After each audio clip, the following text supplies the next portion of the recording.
How's it going, everyone? So, just a real quick little side note. I'm going to be double streaming.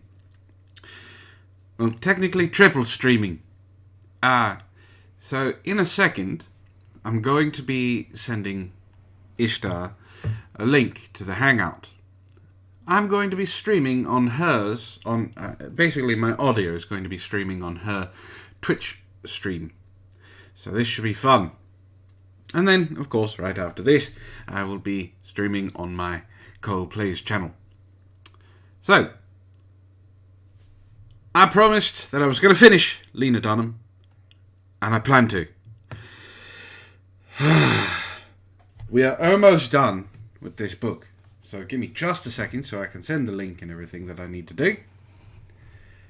I don't know if it's going to be Mega Man. I had some fun playing Plague Inc., where the Antwon plague took over the world. Mitzi's Nibbles did not end up winning, but I apparently jumped into a very hard version of the game doing the Vampire Plague. So give me just a second, guys.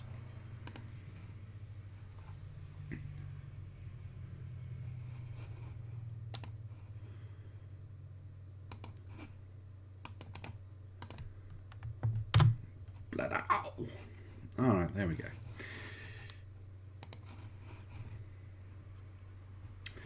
So, I do have a range of games to play. So,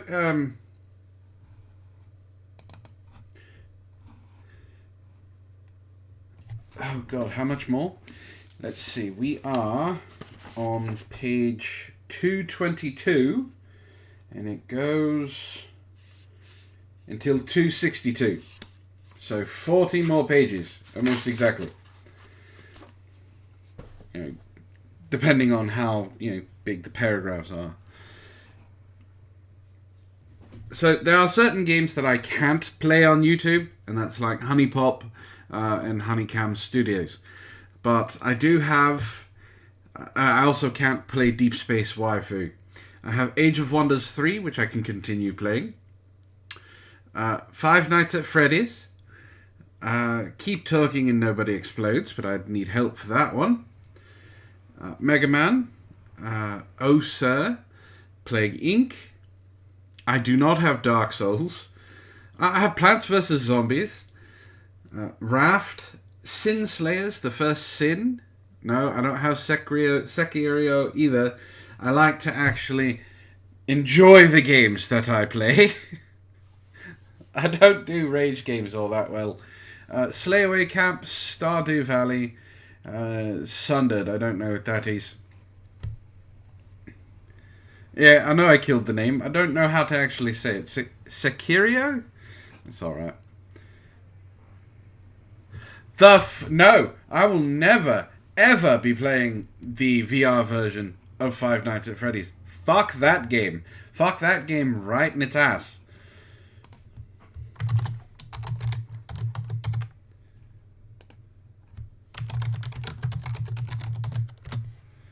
I've been watching Jacksepticeye play it. I've been watching Markiplier play it almost religiously.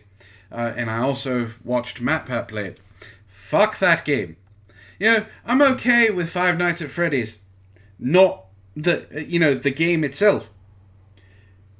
Because you don't see them moving. Seeing those big fucking animatronics move? No. That game is just a giant ball of nope for me. On top of that, I don't have a VR headset, so there's that.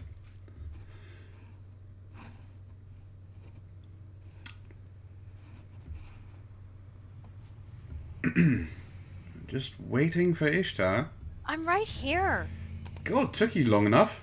Hey, it's not my fault I had to do stuff, and I didn't get the Discord notification that you'd sent me the link.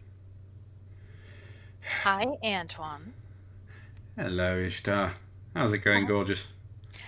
It's going pretty good. I'm playing House Flipper. It is fun. So, you still have people in your chat?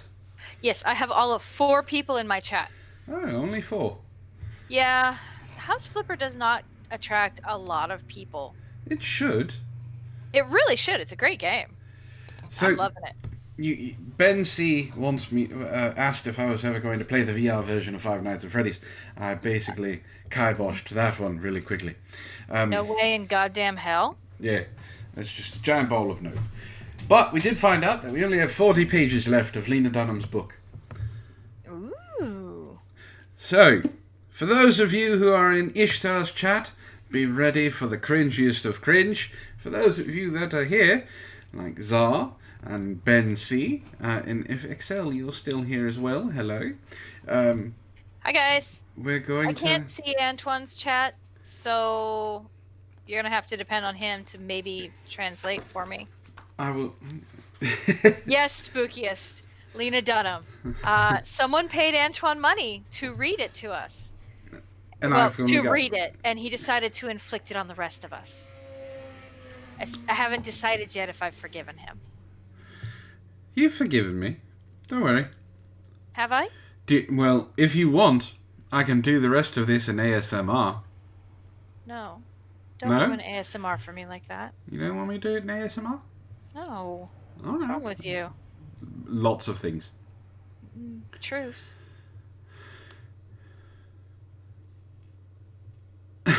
Ben C says the only people who are watching Ishtar are her sisters of death and their victims. You're not wrong, but, you know, there are at least 2 people who are pretending to watch me. So there's that.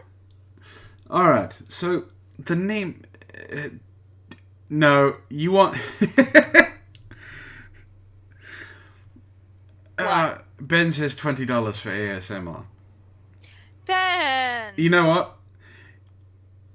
You bump it up to 30 and I'll do ASMR for this whole chapter.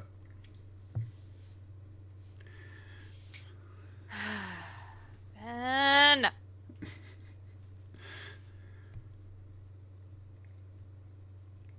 I'm waiting. I'm waiting. You know, I have to give him time. I know that you like ASMR and Mitzi likes ASMR. But at the same time, I don't want it tainted by Lena. It's not going to be tainted by Lena. Liar. Ben C says he is fine. He doesn't want to be cursed by Ishtar. So I think you got saved. Woo! Spookiest, you will not come out of this with a newfound appreciation of Lena Dunham. You will come out of this thinking that what we have all thought, that she is a horrible, horrible person. She's a horrible, vapid cunt. But Yeah. this horrible, vapid cunt has the title of this next chapter, Is This Even Real? Thoughts on Death and Dying. I think a fair amount about the fact that we are all going to die. Spookiest goes, look, I need to lie to myself or I'll just run off. Can't argue that with her. Yeah, no, can't. I think a fair amount about the fact that we're all going to die. It occurs to me at incredibly inopportune moments. I'll be standing in a bar, having managed to get an attractive guy to laugh.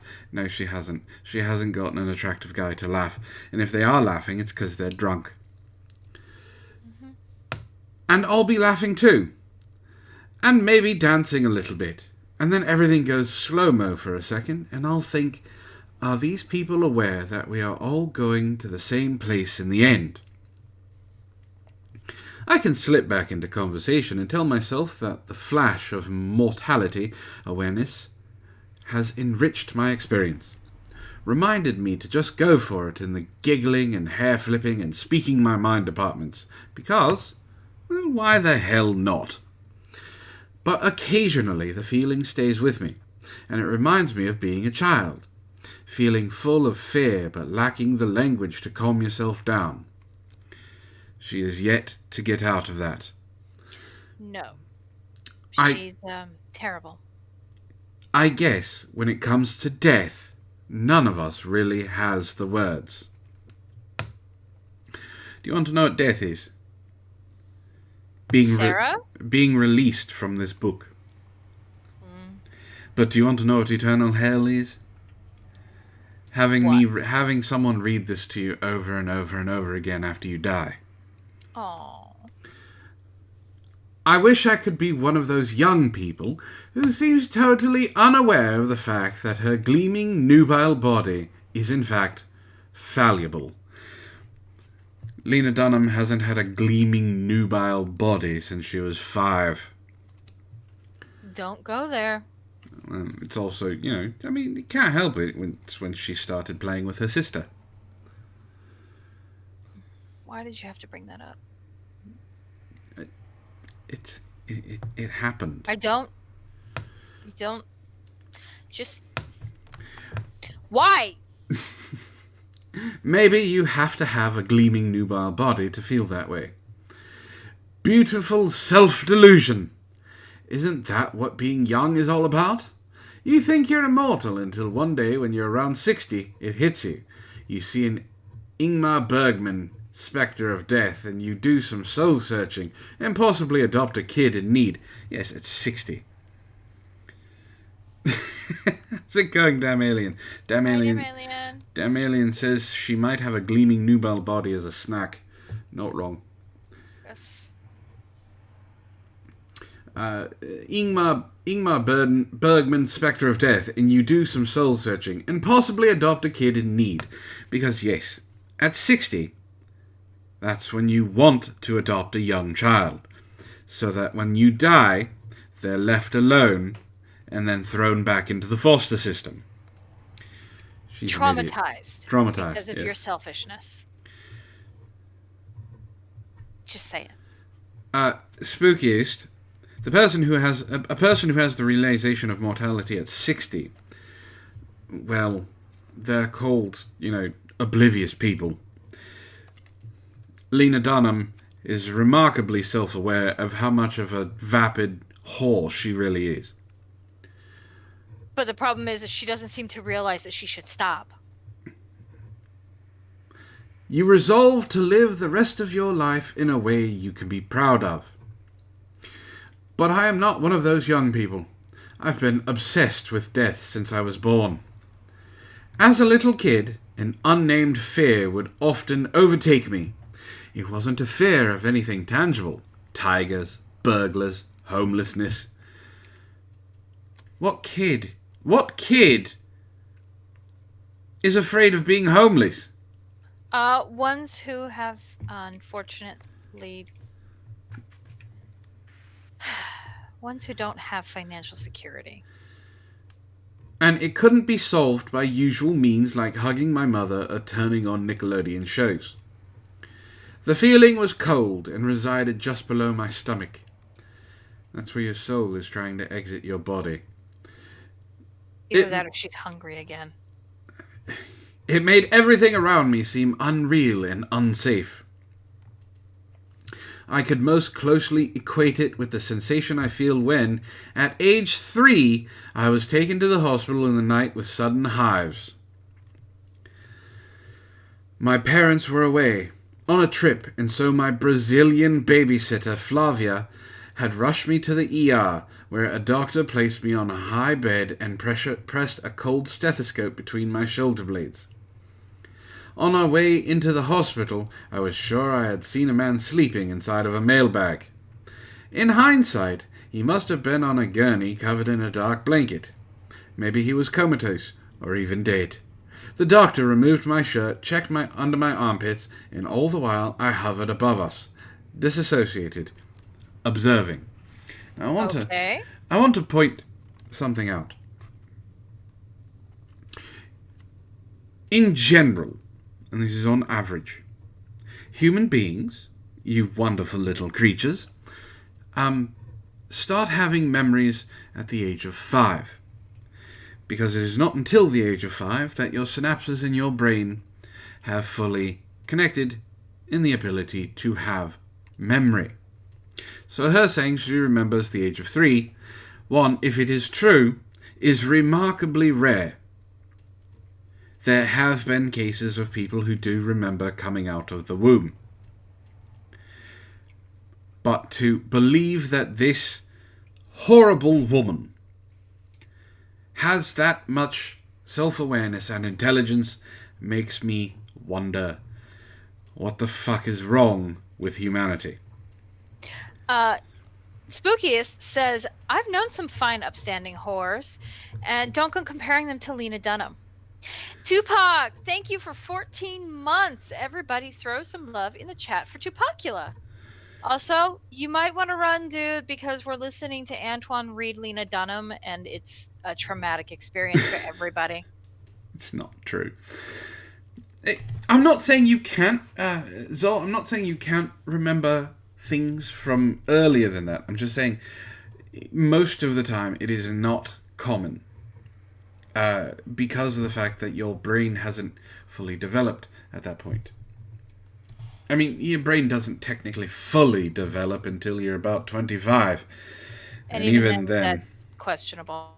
while. Yeah, I was going to say, even then, there are some people who just, it doesn't seem to develop until they're around 40. Or in Lena Dunham's case, when she made money. And the jury's still out on that one. It's very uncommon to at least have detailed memories. Yes. Sparse glimpses and things like that are not uncommon. This chain reaction of observations and implications would repeat itself throughout my childhood. In the face of this unnamed fear, I came to refer it as a hospital feeling. I decided it could be cured by taking a swig of grape juice. Or when she got older, grape juice, just that it's been fermented for a few years. Why does she think that grape juice will cure this? Because she's 4. Or 3. Or whatever age she's saying that she is in this damn book. I was able to put a finer point on this feeling when my grandmother died. I was 14. I had recently coloured my hair and bought a satin tube top, a transition I considered to be evidence of irreversible maturity.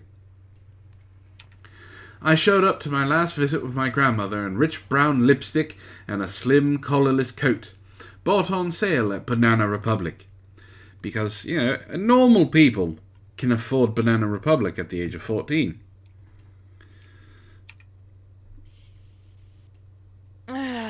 Okay.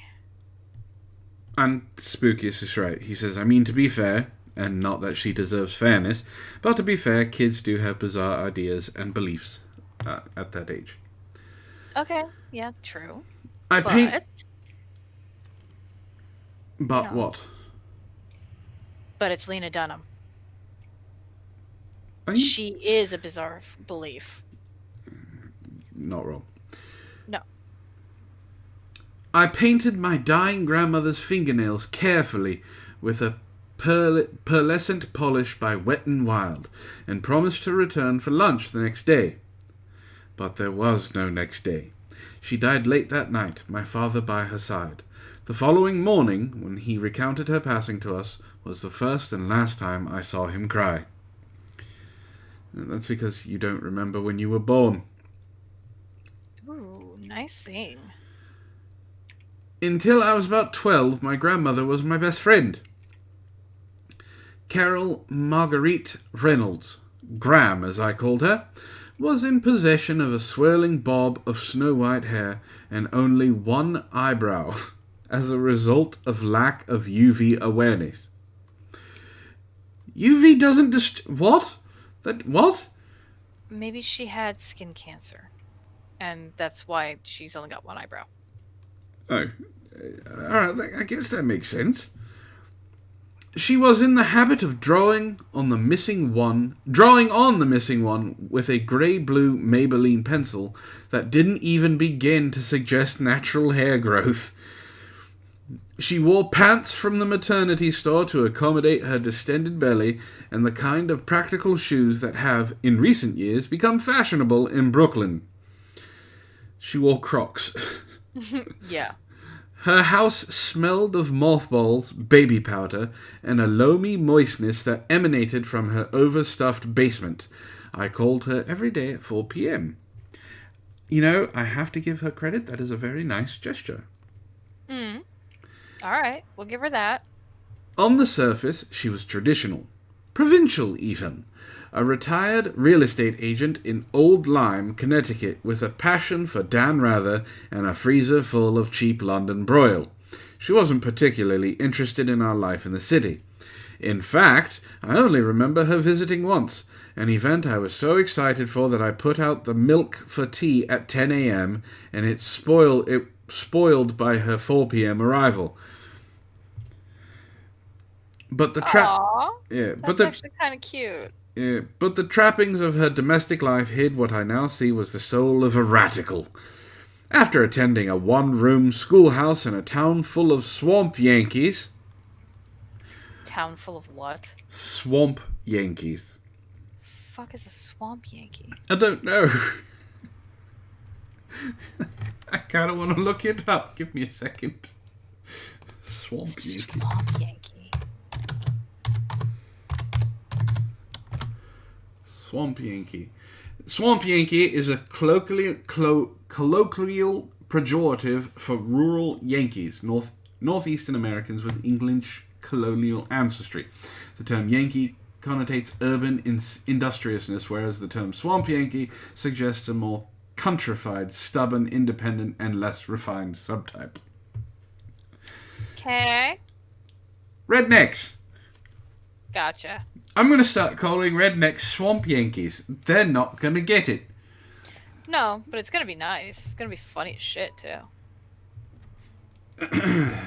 You're mean. Her family had been the first of their neighbors to have a car, which they drove across the frozen lake in winter. She had fled her sheltered life for Mount Holyoke College, Yale Nursing School, and then the army, where she was stationed in Germany and Japan, suturing wounds and removing shrapnel from German soldiers, despite strict orders to let them die. She dated doctors, some of them Jews. It's in parentheses. Does Lena Duhnam have a problem with Jews? That's kind of what it sounds like, right? Yeah. Spookiest says, a radical, so nothing at all like her granddaughter. Yeah. And it's amazing how she's already familiar with Lena. Yeah. And adopted a dachshund named Meatloaf she'd found rummaging through the trash behind her tent. Okay. Graham... Meatloaf. Yeah. Well, it's a dachshund. It's a dachshund, so I would have called it hot dog, but Meatloaf works. Yeah. Graham recounted her adventures with Plymouth Rock stoicism, but it was clear to me, even as a 9-year-old, that she'd seen far more than she was willing to discuss. Graham didn't marry until she was 34, which, in 1947, was the equivalent of being Liza Minnelli on her 5th gay husband. Oh, it's not Spookiest's first time hating Lena. Oh, okay. My grandfather, also named Carol, was massively obese and came from great wealth, which he had squandered on a series of misguided investments, including a chicken farm and a business that sold all-in-one sporting cages. But Graham saw something in him, and within 2 weeks they were engaged. From this union came my father and his brother Edward, aka Jack. That makes no sense. It's Eddie, or Edward, or E, or even Meatwad, but Jack? The day after Graham died, my father and I drove up to her house one last time, and I listened to Amy Mann on a Discman and watched the industrial landscape pass by. This drive had been a fixture of my childhood, abandoned hospitals and train tracks, signs for towns that didn't live up to their names, a stop in New Haven for pizza and gas. This, I remember thinking, is the end. Nothing had ever ended before. As my father and Uncle Jack organized Graham's things in preparation to sell her house, I wanted the holes in her bathrobe, her crumpled tissues still in the pockets, wailing. They kept working, seemingly immune to the magnitude of the occasion. I can't believe she saved all these fucking receipts, my father hissed. There's canned soup in the cellar from 1965. Don't open it, whatever you do. You may think it's good. It's not here. It's not good. She was just here, I shouted at the unfeeling adults. And now she's gone. Her things are still in the refrigerator. When I emerged from the bathroom smelling her comb, my uncle took my father aside and asked him to please make me stop. Enraged by the request, I retreated to her closet and switched to sniffing her pajamas. My head throbbed with questions. Where is Graham? Is she conscious? Is she lonely? And what does this all mean for me? There's that There's that selfishness that I was waiting for. Mm-hmm. The rest of the summer was characterized by a kind of hot terror, a lurking dread that cast a pallor over everything I did. Every ice pop I ate, every movie I watched, every poem I wrote was tinged with a sense of impending loss. Not of any other loved one, but of my own life. It could be tomorrow. It could be 80 years from tomorrow. She is the most selfish cunt. But it was coming for us all, and I was no exception. Spookier says, so there's a common theme with Lena here. This is her first experience of an ending, and ever since we desperately awaited endings with her. You are not wrong. Spookiest speaks truth. Zar says she has a selfish cunt. No, she is a selfish cunt. And her cunt is very selfish. So, actually, if you ask some, it's far more generous than anything should be. Because, ew. That's just you. Yeah, you're right. I usually am. No, you're not. Shut up and let me pretend, okay? But what we've learned from this book is that she will share her selfish cunt with anyone who decides to make her feel like shit. She is definitely a self-hater. So, I mean, I guess there's that. So if you ever don't want to sleep with Lena Duhnam, just be nice to her. She won't think anything of it. So what were we playing at? Finally, one day, I couldn't stand it anymore. I walked into the kitchen, laid my head on the table, and asked my father, how are we supposed to live every day if we know we're going to die? He looked at me, clearly pained by the dawning of my genetical predestined morbidity. He had been the same way as a kid. A day never went by where he didn't think about his eventual demise. He sighed, leaned back in his chair, unable to conjure a comforting answer. You just do. This is the truth. You just kind of keep going. If you die, you die. How you handle things. My father can get pretty existential. You're born alone and you die alone is a favorite of his that I particularly hate. Ditto. Perhaps reality is just a chip implanted in all of our brains.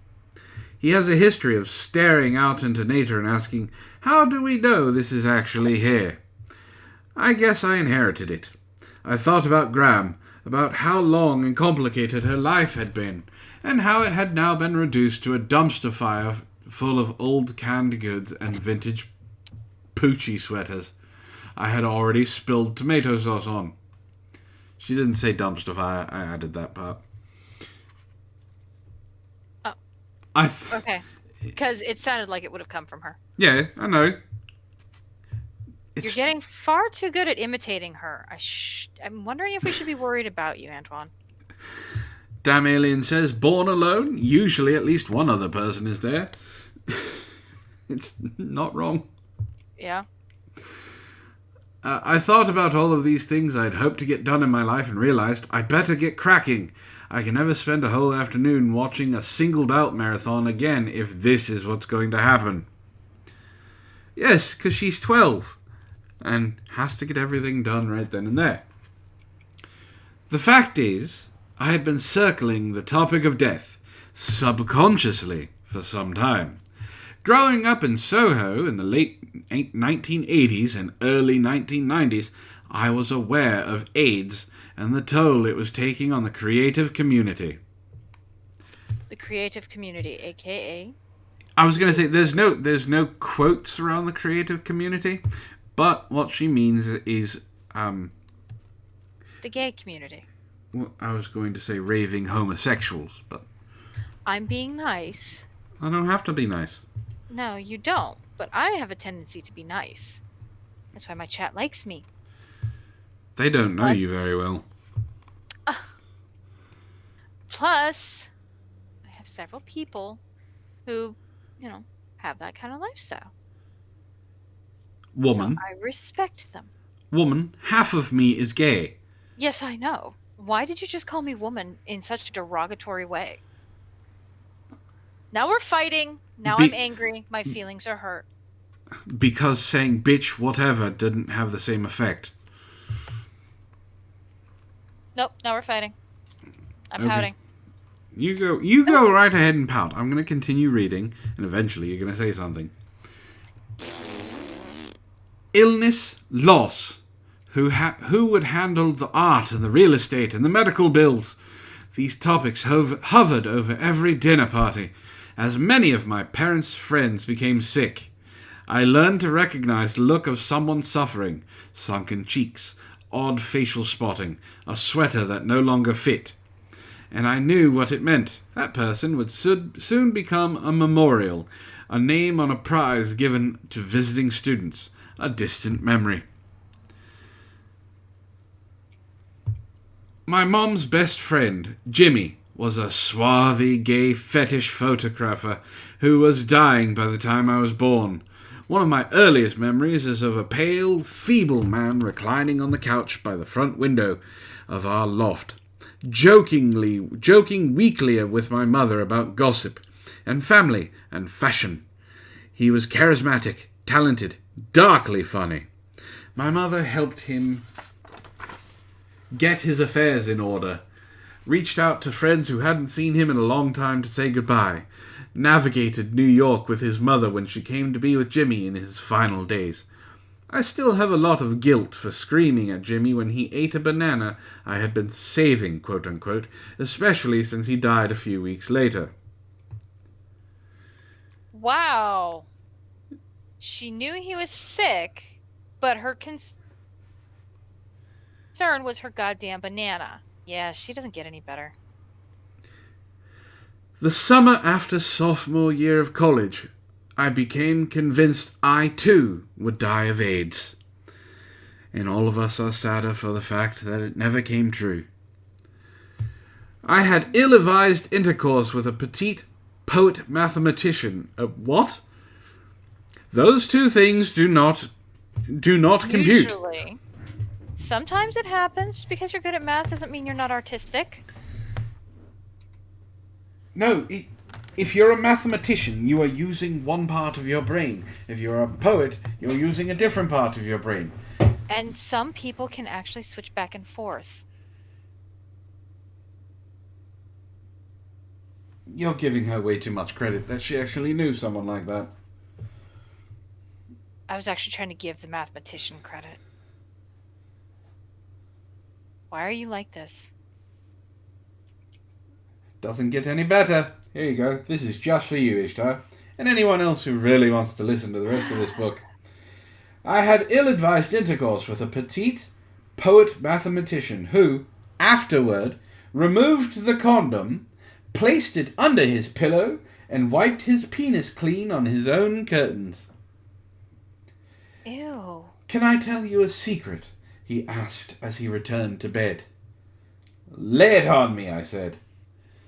Well, he said, last week I was walking around late at night and I accidentally wandered into a gay bar and I met this Filipino guy and let him come to my house and he fucked me in the ass and the condom broke and then he stole my wallet. I paused. I'm so sorry that happened to you, I said. That's...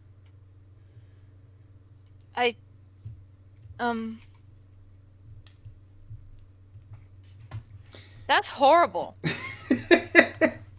No. It does not say if he got pregnant or not, but, you know, butt babies are a thing, I guess. It was about 100 degrees out, the kind of New York heat that chafes your thighs and makes the murder rate spike. I spent the rest of the summer in a hell of my own creation, imagining the virus taking hold, the things I'd never do, the children I'd never have, or ever want, the tears my mother would shed as she lost yet another loved one to this pandemic. I had done enough research to know that, were I infected, it wouldn't show up on a test for several months. So I simply waited and asked myself questions. Was I strong enough to be an activist? What would it feel like to be the face of AIDS in the industrialized world? We know for a fact that she is not strong enough to be an activist because she started that whole campaign of believe women all the time. They never lie. And then when, her friend is accusing, one of her female co-stars accuses her male director friend of sexual impropriety, she basically went on public television and said, she's a lying bitch, don't listen to her. We're also talking about the same Lena Duhnam who said, I wish I could have had an abortion. No, Lena, we wish you were an abortion. Let's be honest, the best part of her rolled down the crack of her mother's ass and ended up a stain on the mattress. That... I actually have no response to that. Or would I simply hide until I died? We only could hope. I asked to have my wisdom teeth removed, just so I could be unconscious for a few hours. I tried to enjoy every bite of tasty D and every laugh shared with my sister, knowing that I put rocks in her vagina when she was 1 year old. She doesn't bring that up again. Knowing things would soon change. I made out with a computer programmer. Zor, I think she's talking about you. Uh-oh. Zaw, what did you do? Well, Zor had a programmer's mind. I think he was basically foretelling that he was part of this book. Oh, Zaw. You poor bastard. And wondered if I had exposed him to the illness. That's not how AIDS works. By the end of summer, I was officially living with AIDS, quote unquote. Yes, Zor, girls like programmers because of the fact that they end up making boatloads of cash. And other reasons. Mainly the cash. Shh. Spoiler alert, I was fine. Well, no shit. If you weren't fine, I wouldn't have to read this garbage. As much as I wanted to believe the universe punishes you for fucking a minuscule bisexual, I had not contracted the virus. What's wrong with bisexuals? Does she have biphobia? She has a lot of problems. This is probably just another one. I'm a little offended. But the chilling spectre of my own death had been so all-consuming, I'd required dental surgery. Yeah, I know she sounds like she's talking about me, but I'm not minuscule, thank you very much. No, he's actually moderately tall. Moderately tall. Yes, you could be taller. But you're not. I'm 6'3". Yeah, it's reasonably tall. You're not like 7 feet, like my cousin Brent. That's a little excessively tall. I don't have Sparky's genes. Yeah. I can't help it that I'm only partially basketball American, and it's usually below the belt. Sparky just happens to be basketball American, and it's like 7'9", so that's what it is. So you're moderately tall. It's not a bad thing. I don't know what you're flipping out about. You're just happy that I can actually reach the top shelf, or you can't. I have ladders. Yeah, but the one that gets into your bed is kind of funny. I'm not that short. You keep it up and you're not going to be getting into anything. I don't mind the idea of dying, my friend Elizabeth says, but I'm stressed out about the logistics of the whole thing. If we are reincarnated, as my mother promises, how long do we have to wait around before we get inside that new baby? Is it a long line, like the Japanese girls lined up outside the newly opened Topshop? What if that new baby has mean parents? If we followed the Buddhist logic that we are becoming part of the glory of the universe, one huge consciousness, well, that's just too much togetherness for my taste. I couldn't even do a group art project in 2nd grade. How am I going to share an understanding with the rest of creation? If this proves to be the case, I'm too much of a loner for death. but I'm also scared of being lonely. Where does that leave me? Unfortunately, inflicting your attempts at thought on us. How much more of this chapter is there? I don't know, but can we... How much more of this book is there? I'm on 230, and it's 2... I think I said it's 262. Oh, we still have far too much to go. Yeah, 262. This book takes forever to read. It doesn't feel like it's not that big of a book. And the pages are not that... I mean, it's not small font either. But this fucking book takes forever to read. Probably because she's long-winded and tedious. And it jumps all over the goddamn place. After reading an early version of this essay, my friend Matt asks me, "What are you in such a rush to die?" Why are you in such a rush to die? I was shocked by the question, even a little pissed. This wasn't about me. This was about the universal plight which I happen to have an exceptionally clear perspective on because of my inability to ignore it like some other nincompoops. Down, Antwon. No, she's getting progressively aggravated in the... Oh, that was her, not you. Yeah, that was her. Oh, okay. I thought that was you. No. Oh, okay. I The happen whole to... nincompoop thing. She wrote it, nincompoops. Okay. I happen to agree with Matt. Why is she in such a rush to die? Because she wants to put herself out of our misery? One Spookiest is rendered speechless. Damn Alien says it feels like you could read the chapters in any order. You're not wrong. You're not wrong. I could have probably started from any portion in this book and it would have been finished. I could have started from the last chapter and been done quickly. Mm-hmm. I had never thought of it that way, but Matt was right. Matts usually are. The hypochondria, the intensity of my reactions to death, and my inability to disengage with the topic once it's raised in a group. My need to make it clear to everyone that it's coming for them too. My need to meditate on it is what's manifesting as a fear, actually some instinct to resist being young. You can't really resist being young, can you?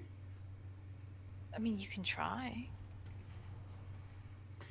Youth, with all its accompanying risks, humiliations, and uncertainties. The pressure to do it all before it's too late is the sense of imminent death bound up in the desire to leave some kind of legacy. Spooky is just having a conniption. Yes, I see this. Spookiest, you were warned that it was going to be Lena Duhnam.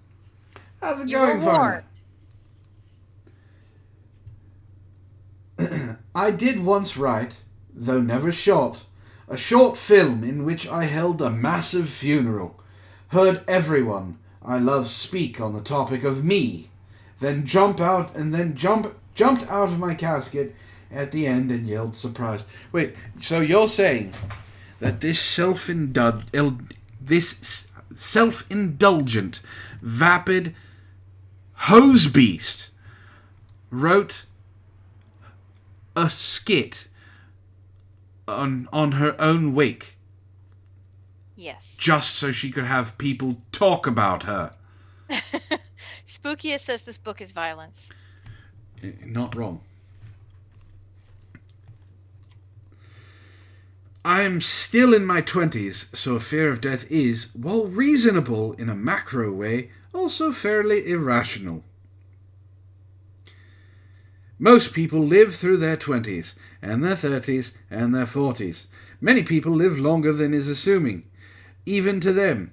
So every time I think about death, when I lie in bed and imagine disintegrating, my skin going leathery, and my hair petrifying, and a tree growing out of my stomach, it's a way to avoid what's right in front of me. It's a way to not be here in the uncertainty of right now. She is... We don't want her here either. She's welcome to go. To answer your question, damn alien, I am double streaming, I guess you could say. Ishtar is playing House Flipper on her Twitch channel, and I am basically being broadcast to her chat as well. So Yeah. I am imposing double damage on multiple people. Spookiest, it has taken us multiple months to get through this book because we could only do like an hour or two at a time before we were like, nope, we're done. Done. Can't do it. Yeah. Not today. The stars are not in alignment. If I live long enough and am given a chance to read this when I'm old, I'll probably be appalled at my own audacity to think I have any sense of what death means, what it brings to light, what it feels like to live with the knowledge that is coming. How could someone whose biggest health scare was a coffee-induced colon infection know what the end of life looks like? How do you get a colon infection? I could not tell you. Some weird enema? No, I mean, how do you get a colon? I mean, that's actually a good point. What? A coffee enema. That would be a way she'd get a colon infection. Mm-hmm. No, no, damn alien, I am not trying to make her lose subscribers too. Fortunately, I'm on Twitch, so I don't have that many subscribers to begin with. I'm shocked that Spookiest is still here. At this point, I was kind of figuring Spookiest would be coming to pay me an unpleasant and violent visit. No, Finer, I do not need an audiobook version of Lena Dunham, even if it is mostly squeals and grunts of pigs. Does not even sound fun. This is also the same woman who decided to break up with her scale. Alright? I mean... She's not what you would call sane. My dad, who looks pretty great for 64, is fond of saying, "You just can't fucking imagine, Lena." He can see the big event in the distance, his belief in robotics notwithstanding, and says things like, "Bring it on. At this point, I'm fucking curious." Her dad has probably a much healthier outlook towards this than she does. Damn Alien says I should ask her to pay me. I should ask her to pay me to do an audiobook version of this. She couldn't pay you enough. No, fine. She broke up with her scale. The truck scales that she usually weighs herself on are very hard to break up with. Yeah. They're very sturdy. I get it. I know nothing. But I also hope that future me will be proud of present me for trying to wrap my head around the big ideas, and also for trying to make you feel like we're all in this together. No one is in this with you, Lena. Nobody. Graham's sister is still alive. Cliff note. Doris Reynolds Jewett died peacefully on December 10th, 2013, having very recently drunk a martini. At least she went out the way she wanted. Drunk. Why is that a Cliff's note? I don't know, because she's writing this that her grandmother's sister was still alive. No, she wasn't the one that broke up with her scale using the hammer. She did do an Instagram post on it, though, and basically said that it wasn't her, it was the scale, and that she can't do it anymore. Because she's a daft cunt. Dode is 100, with the energy of someone in her 80s. Although her body resists most activity, she still knits, whittles, and practices the organ. More power to her. Yeah, but my mind went somewhere else about organ. You pervert. She says she's still mostly active. Pervert. She has the kind of Yankee disposition that takes things as they come. See, the wording is not the greatest. Stop! It's not me, it's the book. This is how Lena Duhnam writes. Help. This is how she writes. She's writing like this for her 100-year-old grandmother's sister. For her, cancer is akin to a shopping centre going up next door. Inconvenient and unexpected.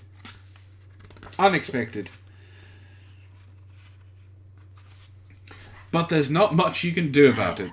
She has never listened to Deepak Chopra, switched to almond milk, or medicated. Yet she is here, in the chair by the window in the house she was born in, outliving her husband and siblings and nephews and friends. My father and I visit her about once a year. I ask her about her thoughts on current events. Obama seems like a nice kid and handsome to boot, and the history of her house. 1 toilet and 5 kids. It was a goddamn joke. She uses the expression, not in a dog's age.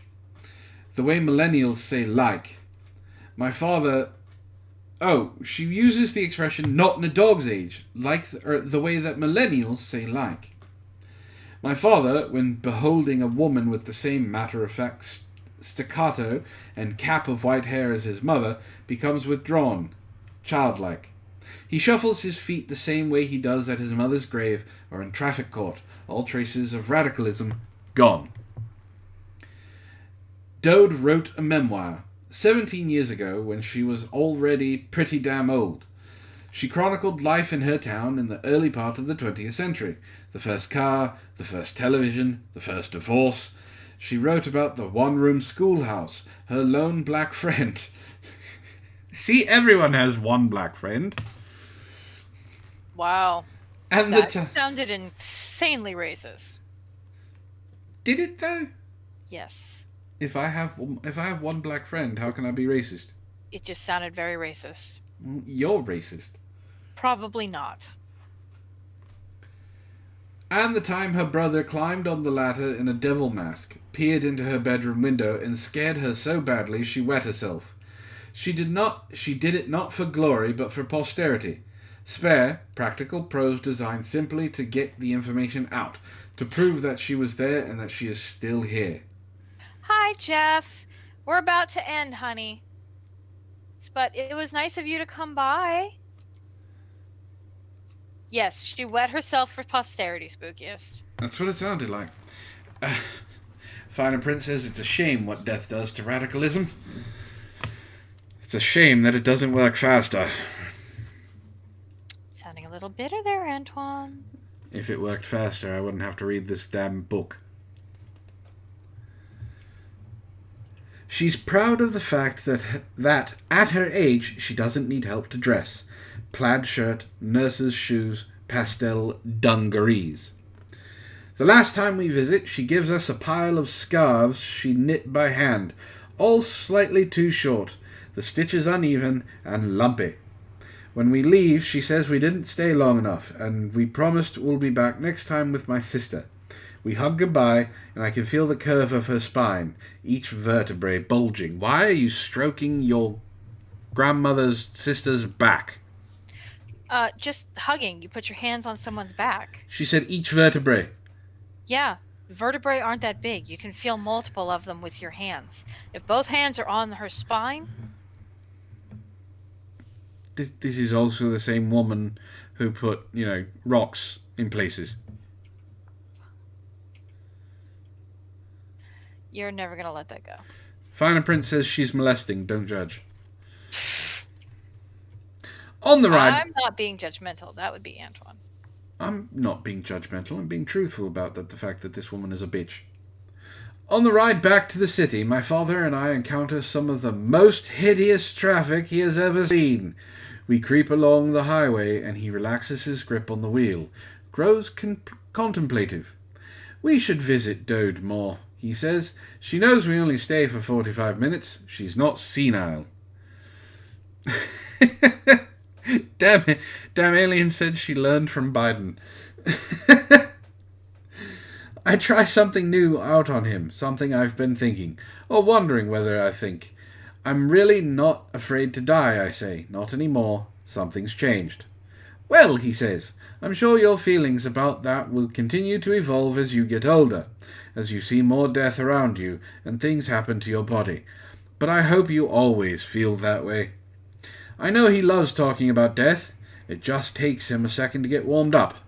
You know, he says, it just can't be a bad thing, because it's everything. We talk about enlightened beings, what it would mean to transcend the human plane. I want to be enlightened, but it also sounds boring, I tell him. So much of what I love, gossip and furniture and food and the internet, are really here on Earth. Then I say something that would probably make the Buddha roll over in his grave. I think I could be enlightened, but I'm not in the mood yet. I just want to work the death thing out. We crest the hill in the wet dark and see before us a string of cars, lit up red, at a standstill as far as the eye can see. We are hours from home. Holy shit, he says. That is fucking insane. Is this even real?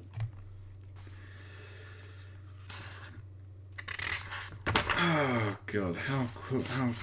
This next chapter is not very long. I'm going to read it, and then that's going to be it. Yay! So for my chat, you can either run away now or you can suffer through it. Is this book even real? Yes, it is. I'm holding it in my hand. Yes, spookiest. Grit your teeth. It doesn't get better. Next chapter is called My Top 10 Health Concerns. Which is every health concern. Number 1. We are afraid of cancer. From what I understand, it's a threat that is always just looming inside your body, but isn't a problem until it is. It could be living anywhere, from your liver to that adorable signature mole on your hip, and it could either kill you or spark a memoir. I'm not scared enough to do any 10K walks, but I'm pretty scared. Okay. Number 2. I think a lot about chronic fatigue syndrome, which is not a real thing. Finer print says, I'll bet $1 that obesity isn't on this list. You know what? I haven't read this yet, so I'll take you up on that bet. I think a lot about chronic fatigue syndrome. Its symptoms sound awful, like a flu that will never end. That drains you, makes you an exhausting burden on your family and friends until you finally are just an idea of a person. I am sure medical authorities and sufferers alike will love this description. It gets worse. Some doctors think it's a mental health issue, and its sufferers are delusional, depressives. Other people suspect it's linked to mono, which I once had so badly that I was too tired to crumple my face when I cried. Throughout the day I often ask myself, could I fall asleep right now? And the answer is always a resounding yes. Ishtar, do you have chronic fatigue syndrome? Possibly. I sleep all the goddamn time if I'm given the option. I would almost think you have that the sleeping disease, the African sleeping syndrome. Oh, I vaguely know what you're talking about. It's like Sleeping Beauty, something or other. Damn Alien says, chronic fatigue syndrome. I get so tired that once a day I go to bed. See? Yawning. I just fall asleep really easy. Number 3. I'm concerned that if I ate differently, more vegetables or less toast with butter and salt, I'd feel this insane burst of energy I can only begin to imagine. That a better, stronger, more productive me exists if I would take proper steps to change my life. Even when presented with evidence of my own productivity, I think that the people accusing me of being productive don't know how hard it is for me to just bend my elbows sometimes. A connected fear is that if I lost 20 pounds, I'd realize I've been going through life with a backpack of fat strapped to me, and I'd be able to do cartwheels and things. That being said, a homeopathic doctor once told me that we need butter to lubricate our synapses. And the reason that divorce rates in Hollywood is so high is because everyone is under-lubricated. I didn't see that one coming.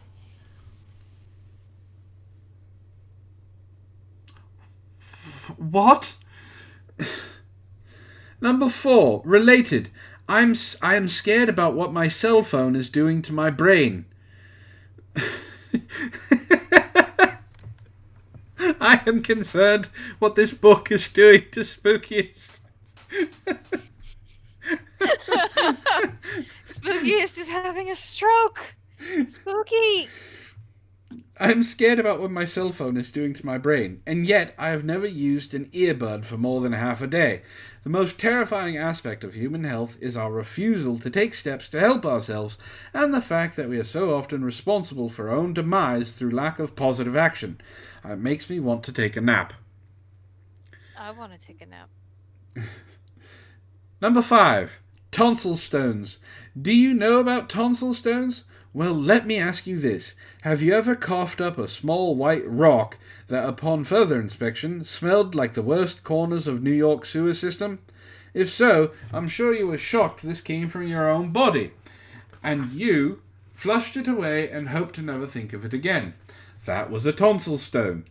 They form in the crypts of your tonsils, where food and dead skin and various detritus collect and ferment, creating the most disgusting thing your body is capable of producing, and that's saying a lot. In addition to their unseemliness, they are also a source of infection and discomfort.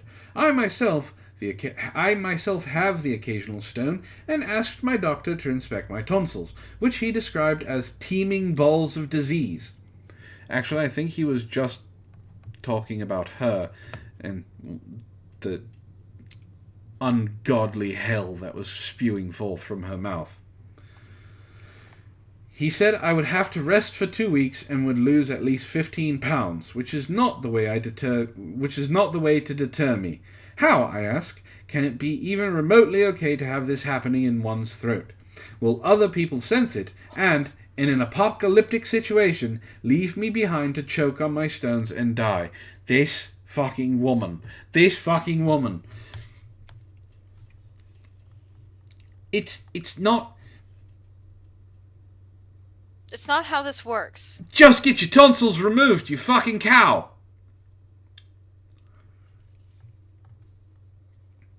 Number 6. You're frustrated with her. I live in fear of tinnitus. A constant ringing in my ear that will drive me mad, that will keep me awake and interrupt my conversations, and even when it's cured, I'll still hear its malevolent harmony. If I lie very still at night, I can fully imagine it. A sound like a bug being boiled to death. What? No. Number 7. What? You guys aren't going to believe this one, trust me. Number 7. I am very scared of lamp dust. I have a serious problem with dust coming out of my lamps. Everything I put under my lamp is, within minutes, covered in a thick layer of dust. In related news, my left nostril is never not clogged, and once the ear, nose, and throat doctor sucked all the mucus out of my sinuses with a tiny vacuum for 3 hours. I felt a 45% spike in my quality of life until it refilled again. 3 hours? You know what you could do, Lena? You want to know a real simple thing you can fucking do to stop the lamp dust? Clean your fucking house! 3 hours?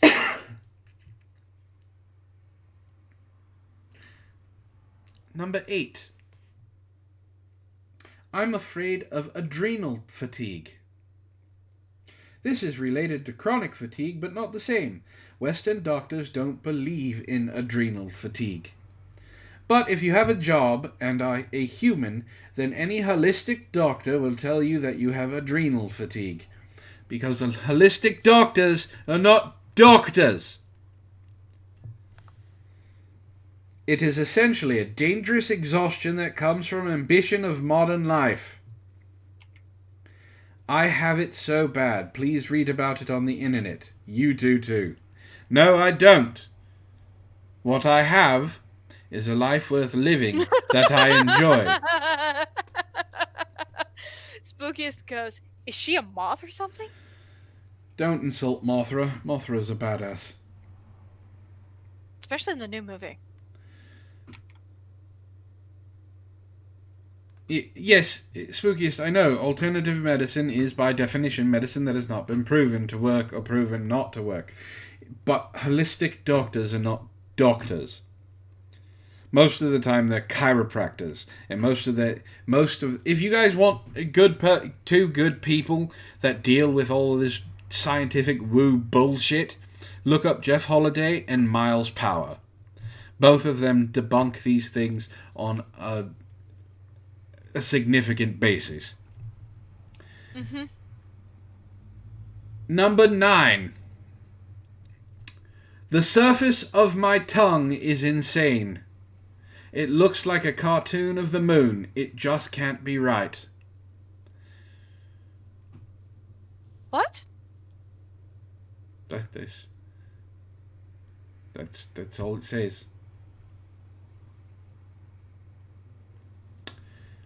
Number 10.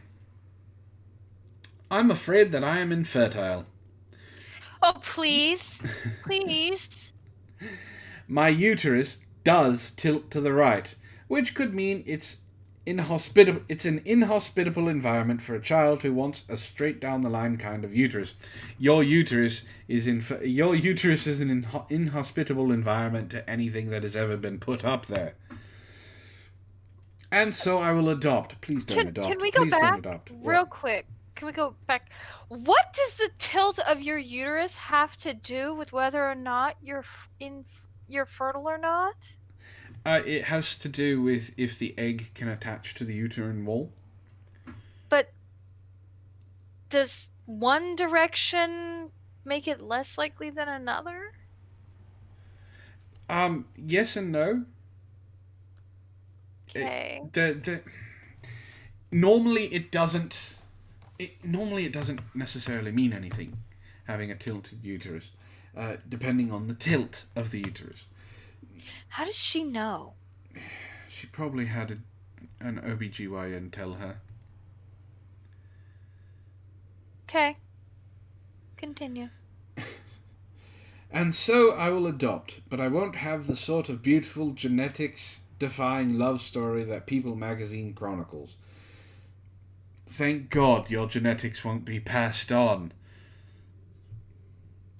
The kid will have an undiagnosed fetal alcohol syndrome. He will hate me, and he will nail our dog to a board. That escalated quickly.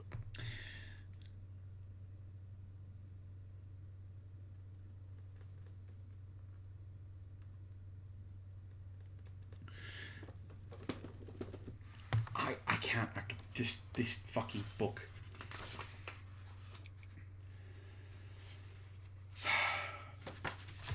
And that's all I'm reading for right now. You can't handle anymore. No. Well, you almost got there. I said there's 262 pages, right? Mm-hmm. We're on 239.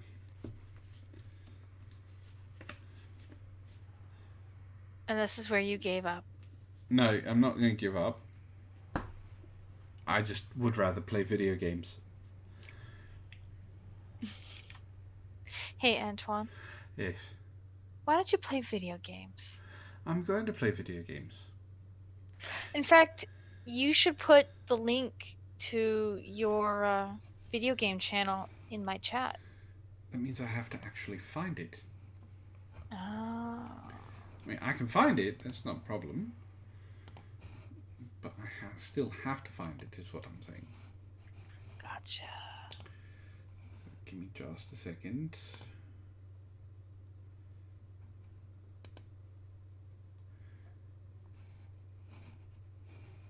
What are you playing tonight? I have no idea.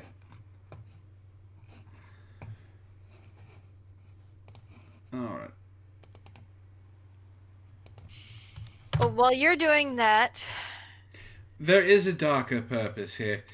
Ben C., who is still in my chat, decided he was going to fork up $300 for me to read this book. and then paid another $200 to make sure I read the book. From beginning to end. And he got a 3-fer on this one, because me and Zach, and actually Sarah too, so it's a 4-fer, a 4-for-1. We've had to suffer along with. So Ben, I hope you're goddamn proud of yourself. We love you anyway. But for my chat, thank you guys for coming by. I appreciate it. Thank you for putting up with the awful cringe. I hope you enjoyed it. Spookiest, you might want to see some, get some medical attention, honey. Just, safe side. Anyway, I will talk to you guys on Monday. Bye.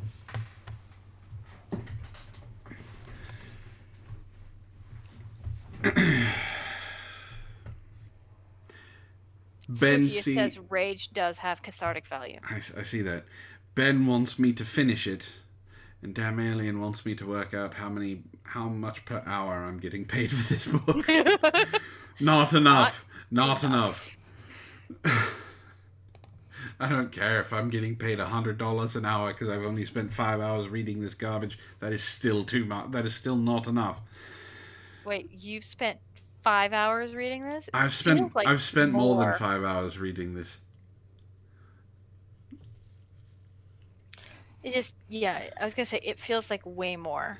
I think it's because we've stretched it out. Unfortunately. There is only... God damn it. I want to be done with it. I really do. Mm-hmm. But I also want to play video games. Which do you want more? I want to be done with it. Then suck it up, Buttercup, and keep reading. You're so nice. You know that. Me? Yeah, you. Why am I so nice? Telling me to suck it up. Should make you come in here and read a chapter. I can.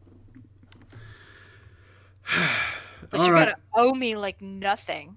Like nobody's business. I will owe you nothing. That's a good idea. You will totally owe me. I mean, you just... Big time. You heard her, Big right? I would owe her. time. You did Big hear her, owing. right? You did hear her. She Oh. said, "I will owe you nothing." That's what she said. Like nothing. As Exactly, in, like nothing. Nothing else. If you want me to read this, you're gonna suffer for it later. So the next chapter is titled "Hello, Mother. Hello, Father.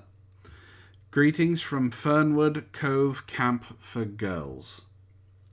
I have a feeling we're going to be hearing about another lesbian experience." Oh God. With her girl crush. Now, just to remind myself, she married a man, right? Believe so, yeah. Okay. Just making sure. I mean, I don't necessarily know that if he has a penis.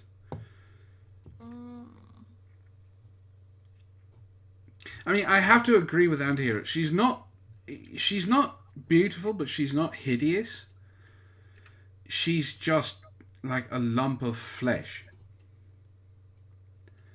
And from the last pictures that have been shown of her, she's a lump of tattooed flesh. She actually looks like a pig that got, people practice their tattoos on. Ew. You know that's People actually do that? Yes, they buy pig skin in practice because it's the closest thing to human skin. That is not where my head went.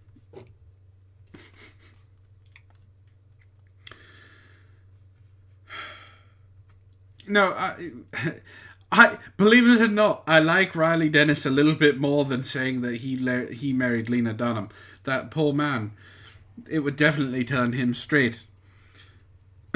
Wait, he's already straight.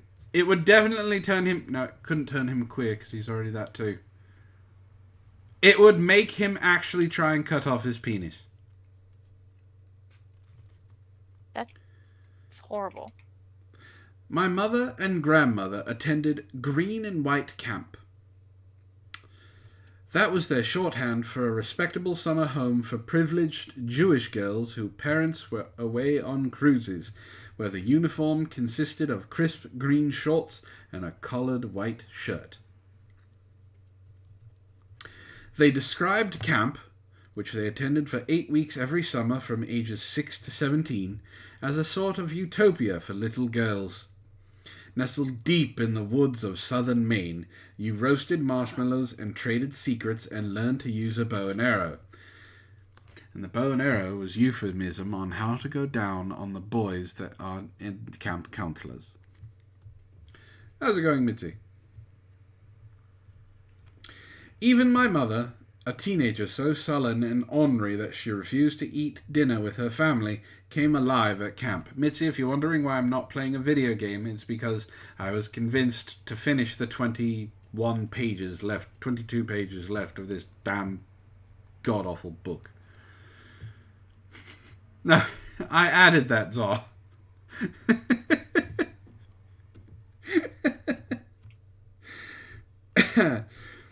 I am getting pretty good at just matching her tone, aren't I? This is not something you should be proud of. At home, yes, but then if I actually do like a narrative of the book, like an audio book for her, I could throw things in there that she wouldn't know, and then she'd go back and listen to it and be like, did I actually write that, or did he just add it? I can't tell. At home, she was angry, disgusted by her father's vaudeville sense of humour and her mother's careful attention to social mores. You mean like you do now, Lena?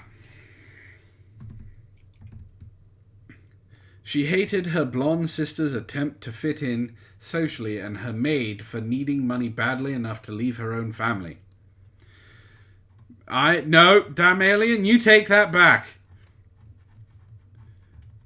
You take it back or I'm going to time you out. You will not. But at camp, she had a bunk of sisters, girls who understood her, girls who she waited all through the freezing, lonely winter to see. At camp, she was able to express an enthusiasm and passion she never let her family witness. And when the summer ended, she was heartbroken. Okay. You both suck. When I was little, I would lie in bed, drifting off as my mother told me tales of colour wars, canoe trips, and pranks galore. Of the camp mother who roughly shampooed your head once a week and set your hair in curlers. Of undying friendship, a world where youth ruled and boys could not disturb the ideal? Ideal? That's not how you spell that. Idle. I-D-Y-L-L. Yeah, idle. Mm-hmm. In my mind, her camp stories have mingled irrevocably with the plot of The Parent Trap, lending my image of her long-ago summers a technicolor flair. When I was 10, we took a road trip to Maine to visit family friends and make a stop at the now-abandoned Camp Winoha. From the passenger side, I could see the empty cabins, a tennis court with the nets slumped forward to the ground. My mother sprang after the car with the same manic excitement that she must have felt every summer when her parents dropped her off. She's been 5'10" since she was 13 or 14, and I could just picture that same lanky body bounding out of bed in time for the morning salute and flag raising. Her mother is taller than you. Shut up. Now nearing 50 and wearing the kind of straw hat that makes me want to kill myself, she walked over a grassy hill to reveal a grey lake vista, forgotten wooden boats knocking against the shore. On this exact spot, she told us, was where they held the outdoor mixers with neighbouring boys' camp Skylamar.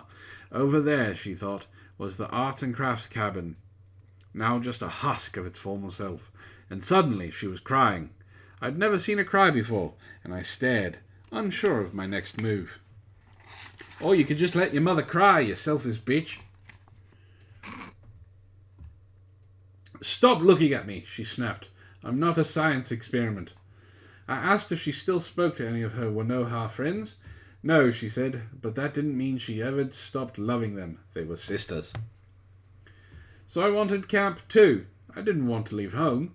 I loved my loft bed and my hairless cat and a small desk my father had installed for me in what used to be the closet where he kept his sci-fi paperbacks. Of course she had a hairless cat. Start spamming her pictures of straw hats. That might work. I loved our mint green elevator and our Malaysian takeout and August in New York. The way the only breeze came from the subway rushing past.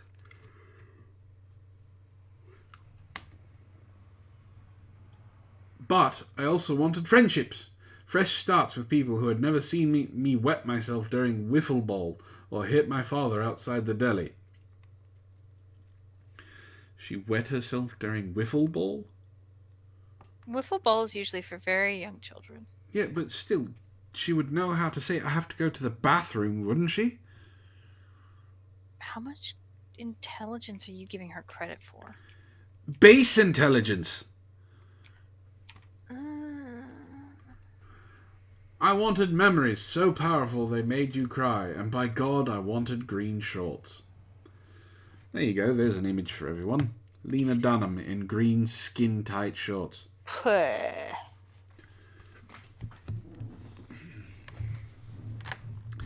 I spent 3 summers at Fernwood Cove Camp for Girls. Fernwood Cove was the sister camp of Fernwood, a long-standing institution that Winoha had regularly opposed in sports. Fernwood Cove was for 4 weekers, girls too scared to spend 8 weeks away from home, or too spoiled to live without electricity, or too slutty to live without boys. I had decided 8 weeks was too much for me when my cousin, a Fernwood girl, described the ritualistic beheading of a weakling's stuffed animal. I mean, you just don't bring a toy to camp, she said, like it was obvious. I started at Fernwood Cove when I was 13. I had just finished a successful 7th grade year in which I had enjoyed not 1, but 2 popular boyfriends, and gotten my hair highlighted by a licensed beautician named Beta. This rare winning streak was only slightly dampened by the short bangs I had cut myself in order to prepare for my audition as Drew Barrymore's little sister in the Penny Marshall film Riding in Cars with Boys. The role went to someone else after I told Miss Marshall I could not smile on command. That's called acting, she growled. How do you not smile on command? You just lift the corners of your fucking mouth. This is Lena Duhnam. So it was with a rare sense of hope and anticipation that I boarded the bus in Boston that would take me to Fernwood Cove. On the 3-hour drive, I got to know my seatmate, a girl named Lydia Green Hamburger. Okay. Her last name is Hamburger. Don't judge. Don't be rude. Green Hamburger. Mm-hmm. That's a hyphenated name. Yes, I know. Don't judge. Do you want to have the last name of Green Hamburger? No, I would change it. But that's me. Shelley, could you please just settle in? Thanks. Lydia Green Hamburger, who told me within 3 minutes of meeting me that she knew Lindsay Lohan. Lydia was different from me. She talked animatedly about school dances and lacrosse and the mall, and yet we got along handsomely. This is what camp is about, I thought, meeting other, slightly different kinds of white girls. Oof, Lena. Oof. Yeah, all white girls. But the moment we pulled into the dusty driveway and I saw the tetherball waiting, the fear set in. If my behaviour that first summer at camp was the only evidence of a psychiatrist had to go on, they would have diagnosed me as a fast-cycling bipolar. My emotions vacillated wildly from joy to despair to disdain of my fellow campers. 1 minute I was passionately engaged with my new friend Katie, and the next I was convinced she had the IQ of a lima bean. No, that's you looking in a mirror. 1 minute I was reveling in the moment, not thinking about my family at all, and the next, walking from the rock wall to the drama tent. I would be hit with a wave of homesickness so severe I was sure I would die right then and there. My parents seemed impossibly far away, dead for all I knew. That sense became harder to shake, and as the summer progressed, my homesickness only grew more intense, which was the exact opposite of what my father had promised me would happen. Your father can't dictate everything that's going to happen to you in your sick, twisted little fucking selfish mind. This is all on you, not on him. Blame the person it's actually about. Mm-hmm. You cunt. The only thing that distracted me fully was being allowed to present a play I had written about a woman with 13 cats who was searching for an understanding mate. So much like her real life. Mm-hmm. On the strength of this work, my drama counsellor, Rita Lynn, cast me as the star of a play she'd written about primal coyote women for her thesis at Yale Drama School. I was thrilled until I learned I would have to drop a potato from between my legs and grunt, "Ugh, what a good poop." How could they ask a serious actor to deliver such an absurd phrase? 'Cause you're not a serious actor? But when the line got a laugh at dress rehearsals, I decided it was genius. I was in hell, I was in heaven, I was at camp.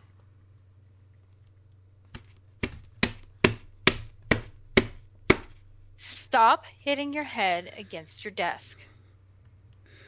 She makes me want to kill things. I know, but you can handle this. You're a big boy. Do we need to get Sarah in here to pat you on the head and tell you it's going to be okay? No. Good, because I don't think she's very good at that. No, she's not. Actually, her exact words would probably be, "Suck it up." You know, for someone who actually cares about me and enjoys the dates that we go on, she's not very, fastidious when it comes to the emotional things. She is fastidious or she's not fastidious? Not fastidious. There were 10 of us, living in a 300 square foot bunk, going through puberty at lightning speed. Oh god, I wouldn't want to be in that bunkhouse, ever. No. It was too much hormonal action for any one room, and the result was a frenzied, emotionally volatile space that smelled like a Bath and Body Works. Okay.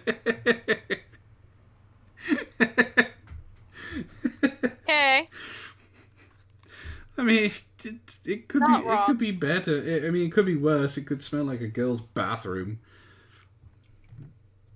Just because there weren't boys at camp doesn't mean there wasn't romance. Here we go with the lesbian things that I talked about. We had socials, 2 per summer, just like my mother did at Winoha, and we prepared, laying our outfits out a week in advance, trading sandy tubes of lip gloss and glow-in-the-dark berets.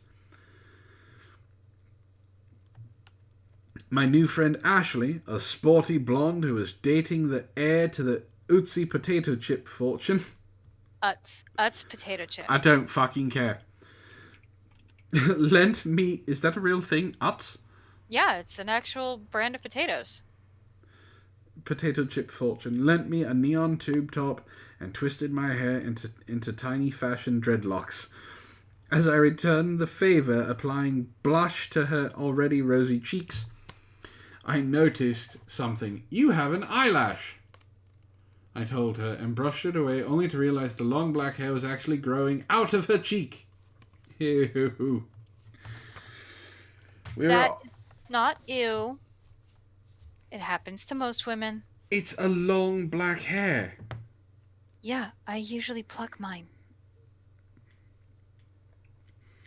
I can still say ew. We were all in various stages of puberty. Charlotte had full-scale breasts so big that they hung down, casting a half-moon shadow on her ribcage. Mariana seemed unaware she was growing hair in her armpits, or maybe they didn't care in Colombia, where she was from. I was flat as a board, hairless too, and fine with it. but I couldn't stop eyeing everyone else, staring at their round asses as they dressed, their dusky hairs emerging from their bathing suits. "You are so bi-curious," my counsellor Liz shrieked at me when she caught me watching her tits swinging as she changed. So what this is saying is that not only was Lena Duhnam creepy from a very, very early age, for when she decided to tell a random stranger at an art exhibit that her father stuck forks in her vagina, but she's been a creepy fucking kid all the way into adulthood. Yes. My great obsession was B.O. That's not a good obsession. It's actually really kind of gross. I smelled it everywhere, in the bathroom, on the wind during kickball, on Emily's hairbrush, which I borrowed because my old one was growing some kind of mold. Ew. Ew! I couldn't imagine a life where that smell, just enough like onions to be truly confusing, came from your own body. You know, most people use deodorant for this, Lena. Then one afternoon, sitting on my own bed at rest hour, I swore I smelled it. Not too strong, but there, on my t-shirt. A bit of research led me to an area near my right armpit. I got it from hugging Charlotte, I thought. In fact, I was sure of it. I wrote home immediately, explaining the whole dreadful situation. "How do I tell Charlotte without being mean?" I asked. In a letter back, my father gently explained that B.O. was hard to transfer and that, just to be safe, I might want to ask for a natural antiperspirant on the next run to Walmart.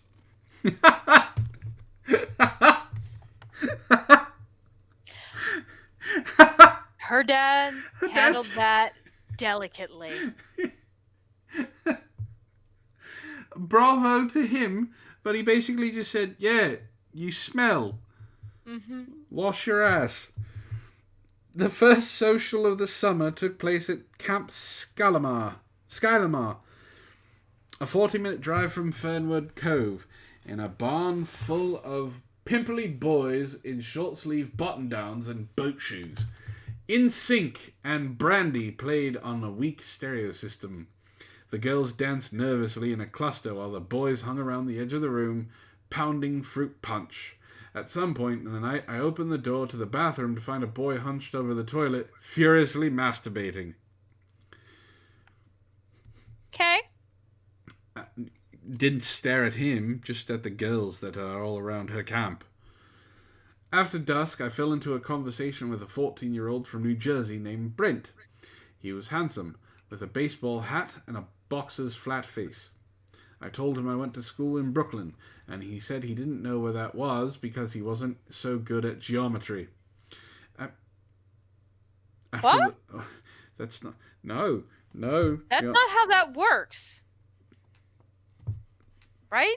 No, geometry has nothing to do with Brooklyn. I hope that was a joke on his part. Because if it was a joke on his part, for being as old as he was, that's pretty fucking smooth. But if he's just that fucking stupid... She'll probably fall all over him. Yeah. After the longest 20 minutes in history, he asked me if I'd like to come to the back porch with him, which I understood was code for mashing our beaks together like baby birds. "I'm sorry, but I don't feel we know each other well enough," I told him. "But if you want my address, you can have it and we can see what develops." After I left, Emily said she saw him give me the finger behind my back. Good for him. All night at Skylamar, I had this uncanny sense of recognition, like deja vu, but unceasing. I'd been there before, knew the contours of the place. The bunks dotted the hill in the familiar way. The cafeteria building welcomed me. And as I lay in bed that night, I realized this was Winona, whatever the fuck. Skylamar was built on the site where my mother's camp had once stood. This was the place that my mother had called home for 10 summers, where she had met the women who were still sisters to her today, despite the geography and ideologies that divided them. This was where she had played Rhett Butler on the summer stage, been introduced to the joys of instant macaroni and cheese, and contracted a case of lice that necessitated cutting her hair into a jagged bob. This is where her parents left her when they decided to take a 7-week boat trip around Europe, wearing their finest hats. After my first summer at Fernwood Cove, it seemed pretty obvious to my parents that I would not return. Despite moments of pleasure, I had sobbed hysterically on every phone call home, wailing, "Please come get me, I'm begging you." I felt ganged up on by my bunkmates and misunderstood by my counselors. I had developed an allergy to wood. I was a quitter of playdates, of dance class, of Hebrew school. Hebrew school. Okay. This is horrible. Mm-hmm. That's the definition of this woman's life. Nothing in my history indicated I would stick it out. Horrible.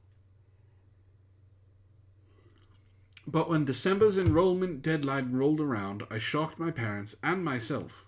I think I want to give camp another try.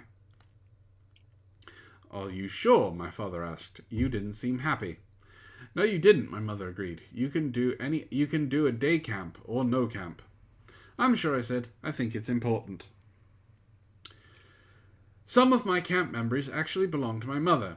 Certain images, though vivid to me, are from stories she told me in bed. For example, I never roasted dough on a stick and then filled the hole left by the stick with butter and jam. That was her. I never caught two female counselors kissing on the archery range, pressed against a target, one's hand down the other's shorts. When the boys came to Winoha for a social, they canoed across the lake, arriving at dusk like the enemy tribe, storming the shore in tiny blazes. And although boys showed up at our camp in a bunch of church vans, I could still see them tying up their boats and spilling over the hill ready to pillage us. Won't pillage anyone else but you. Sometimes I will find myself telling one of these stories to a group. The time I saw two lesbians in action. The best snack to make over a fire. It takes me a second to realize that I am lying. My best memories, the ones I hold dearest from my time at Fernwood Cove, aren't mine at all. They belong to someone else. My stories are terrible. No one would be as excited to hear about me hiding in the bathroom to take my OCD medication. The time I stayed home from a field trip with a fake migraine isn't a nostalgic crowd pleaser. Diarrhea in a canyon during a lengthy hike isn't right for every audience. I can't remember any of the songs. Okay. How's it going, Doc? Yeah, sure. Doc says if we're still up and running, feel free to drop by the IRS tonight. Hey, Doc. You know, she says no one wants to listen to her stories, and yet this is a 262-page book that says otherwise. Mm-hmm. No one wanted to listen to you, Lena. So you forced us to. Well, Ben C. forced us to. No, I blame Lena because she wrote the book. In keeping with my life at home in New York, my true friends at camp were adult staff members. Because of course they were. The counselors were a diverse group, utterly suitable for an early season of the real world. Thank you very much, Doc. Girls with belly button rings and ankle tattoos. Mormon guys and wife beaters who listen to gangster rap.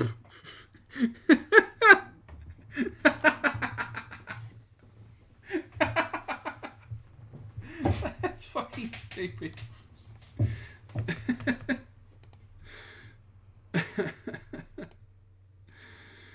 That's fucking stupid.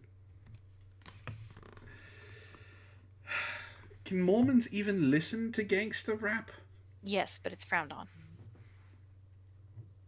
Even the fat ones had hard, tan legs.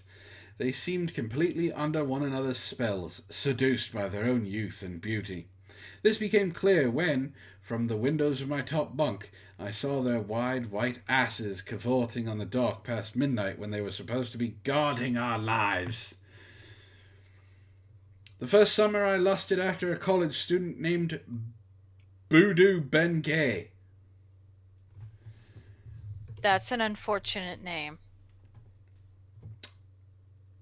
Who was from Western Massachusetts and wore rope sandals like Jesus Christ himself.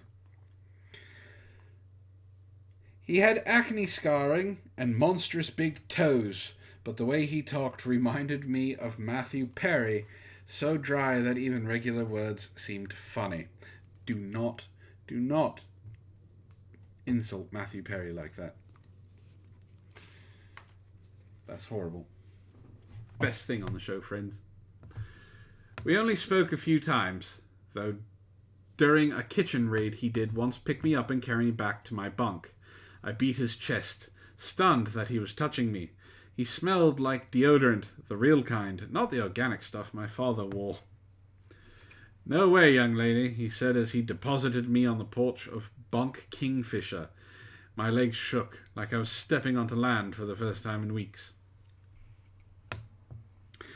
I also flirted with an attraction to Rocco, my Australian bunk uncle, who claimed to be having a fling with Diana Ross's daughter, the improbable named Chudney. Diana Ross hated her daughter then. Yeah, she did. For those of you who are listening, there are certain good names for children.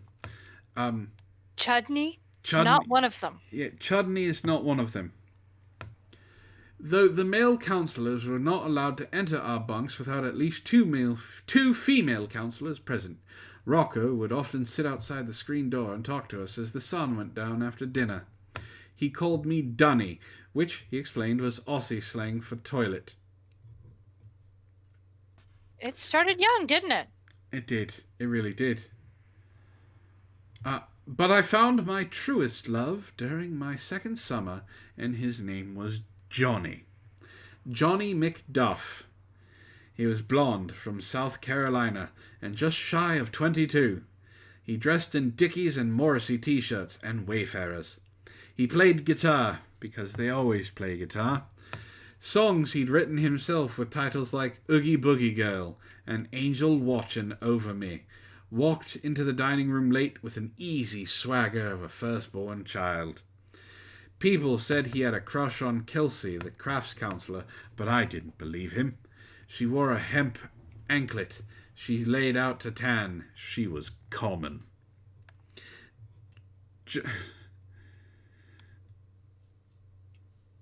Named Chudney for the same reason you name a boy Sue. Johnny Cash. Johnny accompanied us on a number of field trips. It was under his watchful eye that we rode bumper cars, saw I Know What You Did Last Summer, camped in a trailer park where I heard a man scream, "I'm fucking done with you." Wait, I didn't think Pinoid was that old. Well, drugs will keep you young looking. Must be all the cocaine. Mm-hmm. To his wife and sped off into the darkness on his motorcycle. It could be Pinoid. Yep. Or, to be mean, Pinoid's dad. No, Pinoid's not black. His dad stayed around. We're horrible people. Had whitewater rafting with a guy named Bear who taught me the term amphioyo, an acronym for adios, motherfucker, you're on your own. She knew interesting people, I'll give her that. Yeah, she knew interesting. It didn't rub off on him. Yeah, the personality she has, I mean, the Spork character in the new Toy Story 4 is more interesting. And we drove 4 hours to a 40-foot cliff with the intention of jumping off it. I hope there was water. How's it going, Tom? On the way there, I decided I was going to jump first. It was a silent decision. My skills as a camper were underdeveloped, to say the least. I remained afraid of the dark. I won an award for worst bedmaker. I had gotten across the rope course exactly once with help. Sometimes Karen and Jojo played a game where they pushed me to the ground, then timed how long it took me to get up before pushing me down again. Jumping first, before the rest of my bunkmates, would be a strong move to the basket, a way to reverse my position as the weakest and whiniest member of Kingfisher. I hope there was water for the interesting people in her life, not for her. As the other girls hemmed and hawed and pretended to be scared, I would step to the edge and dive effortlessly into the water, slicing the surface with my hands slightly cupped, just like our diving instructor had taught us. As we neared the site in the van, I couldn't contain myself. "I'm jumping the second we get there," I announced. "Yeah, right," Jojo said. As the other girls set up their towels and adjusted their Speedo two-pieces, I approached the edge of the cliff. Holy fucking shit, it was high. That's because it's called a cliff, Lena. I hope you would have understood that by now. The kind of height that makes your insides turn to jelly. It's a long way down, isn't it? There was Johnny, right behind me. He was pink and sunburned in little blue shorts. He looked like a World War II soldier on furlough. Because she knows exactly what they look like, right? "I'm cold," I said. "I want to wait a second." "It's not going to get any easier," he said. "I know. I might not go at all," I told him, starting back towards the other girls. I was ready to be mocked. I didn't care, just as long as I was far away from that cliff. It goes against nature to hurl yourself off a giant rock into a pool of murky water.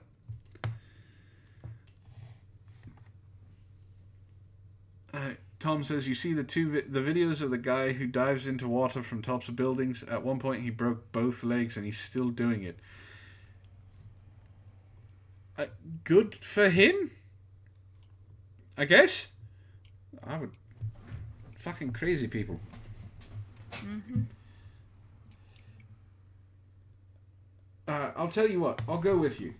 Nearly 15 years later, my body goes wild just writing this. I looked at Johnny. "Really?" He nodded. "Hell yeah. Count," I said. "Okay." He nodded, stepping past me, a little closer to the edge.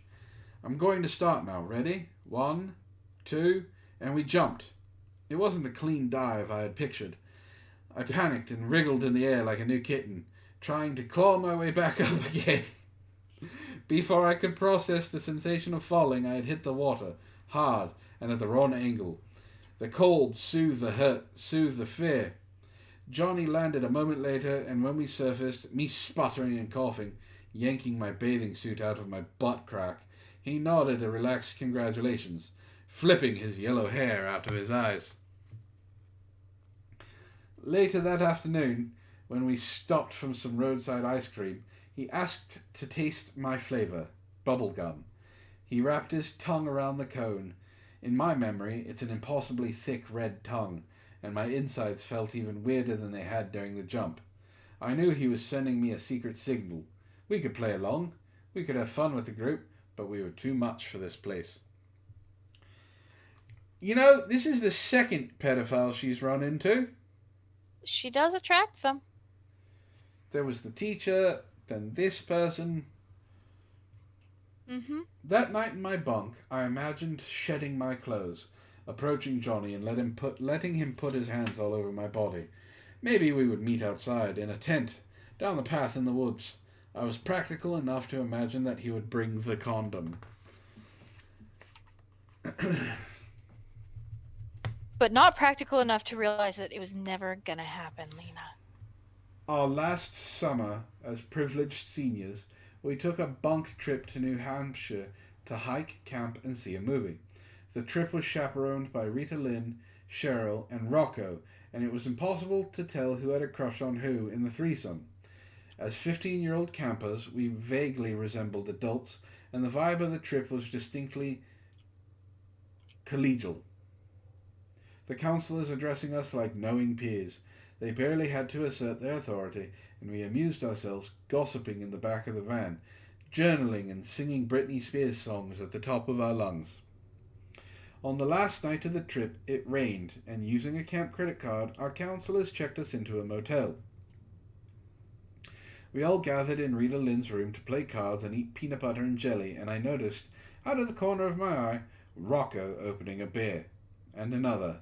And another. He passed one to Rita, one to Cheryl, took a swig of his own. I got up and motioned to Rita to join me in the bathroom. "Can I talk to you a minute?" I asked. She said, "What's up? Need a tampon?" "No, I wanted to say that I'm not really comfortable having the only adults who are with us drinking alcohol." She looked at me blankly. Several people in my family have issues with alcohol abuse, so it brings a lot up for me. Lena Duhnam is horrible at parties. These camp counselors are dealing with 15-year-old monsters filled with hormones, and this bitch thinks she's entitled enough to go to them and fucking say, "Look, you need to stop doing this."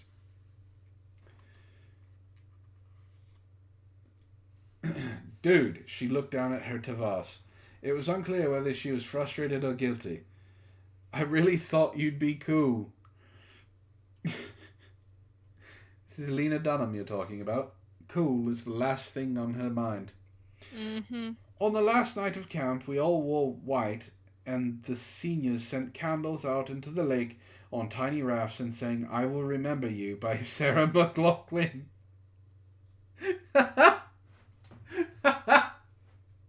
Okay, then.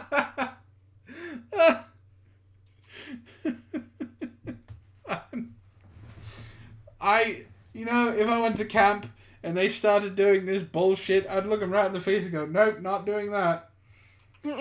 Everyone sobbed and clutched at one another, making promises to write, to never forget. I cried too, wishing the whole thing could have been different, that I could have been different. I stared at my candle until my eyes crossed and it disappeared into the dark. Recently, I awoke from a camp dream so vivid it haunted me the whole next day. I was back at Fernwood Cove, and I had one last summer to make it count. Our bunk was still intact, and so was my hymen. Why was that needed to be added to the description? Who knows? I wasn't focused on any guy or on writing home. We were all there, all us girls, and we loved one another dearly. In this dream I had long, long hair, full of feathers and beads, and I was naked on the dock. My body was longer, more limber, more like my mother's. I dove backward into the water, landing perfectly without disturbing the surface. Oh, God. Oh, here we go. This you would think would be a very long chapter, and then you remember who we're talking about. The next chapter is titled My Regrets. Okay. Because of course she's a regret. That's what I'm saying. You think it would be longer. It's a page and a half. One day at camp there was a field trip for the soccer team, so everyone in my bunk cleared out except me. Being alone, without the drone of Midwestern accents, without the rustle of hair braiding, or the slap of shower shoes, was so delicious. I decided to skip my water skiing class and write letters and nap. And anyway, what was the point? I never even got a real turn. There were too many of us in class, so mostly we just shivered on the dock in our life jackets, listening to Claire B. cry because her father was turning 90. Jesus Christ. He had a gold digger for a wife. Didn't he? Yeah, but with a few times I did get on skis, I found the experience otherworldly. I flew, sometimes for mere seconds, but once it was minutes, 3 at least. The world sped by, boats and houses and what looked like sketches of pine trees, until I hit a choppy patch and inexperienced as I was, wiped out hard. Skis flew. I did the splits that weren't natural to me, and I hit the surface ass first, nostrils second. Someone please say that this was on tape. I would pay for that. I woke up at sunset, hot and itchy, to the sound of my bunkmates returning home high on victory. "We smoked 'em," Madeline shouted, hurling her dirty socks into my lower bunk. "They were slow and fat," Emily squealed, stripping down to her sports bra. so super cooled. Spell it. SOOOSUUPAIRCOO-ELLL. Not a clue. Philippine added in broken English, her dumb French face demented with pride. Oh, so super cool. Got it. Is that how you're supposed to write a French accent? No. Oh. At bonfire, the water skiing counselor asked me where I'd been. Everyone else was on a field trip. You would have had the whole hour all to yourself. That's her regret. Listen to this last fucking line. Can you imagine what my life would be like now if that had happened? You would know how to water ski? That's the regret. That's what the entire chapter is about. Is her regret at not going to the water skiing class because everyone else was on the fucking field trip and she would have been able to water ski the entire time by herself. Okay. Damn Alien says Antwon's regrets telling Ben C how to send money.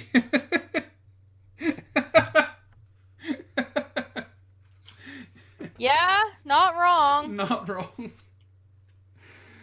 Oh.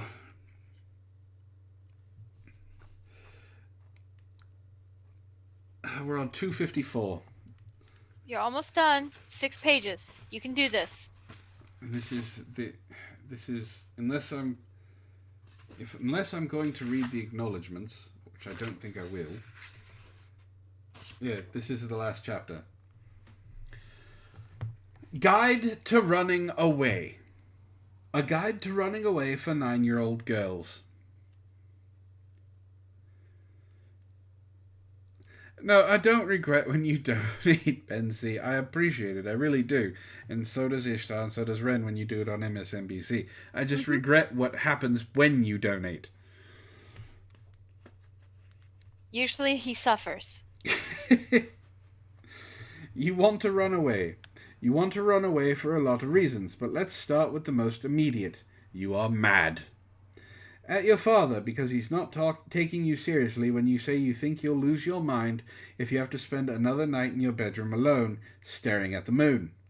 He thinks you're having kid problems. He thinks kids have to, quote-unquote, get through their kid problems. Which they do. They have to fucking get through the problems. He's trying to teach you how to grow up. Jesus fucking Christ. He says, just try and understand that it won't get worse. The worst that will happen is it will stay the same. This doesn't comfort you, because he doesn't know there's something in you, big, explosive, ready to surprise the world in a bad way if you're not handled right. Be ready to be beautiful if someone will just listen. Ben asks, isn't that the best part when he suffers?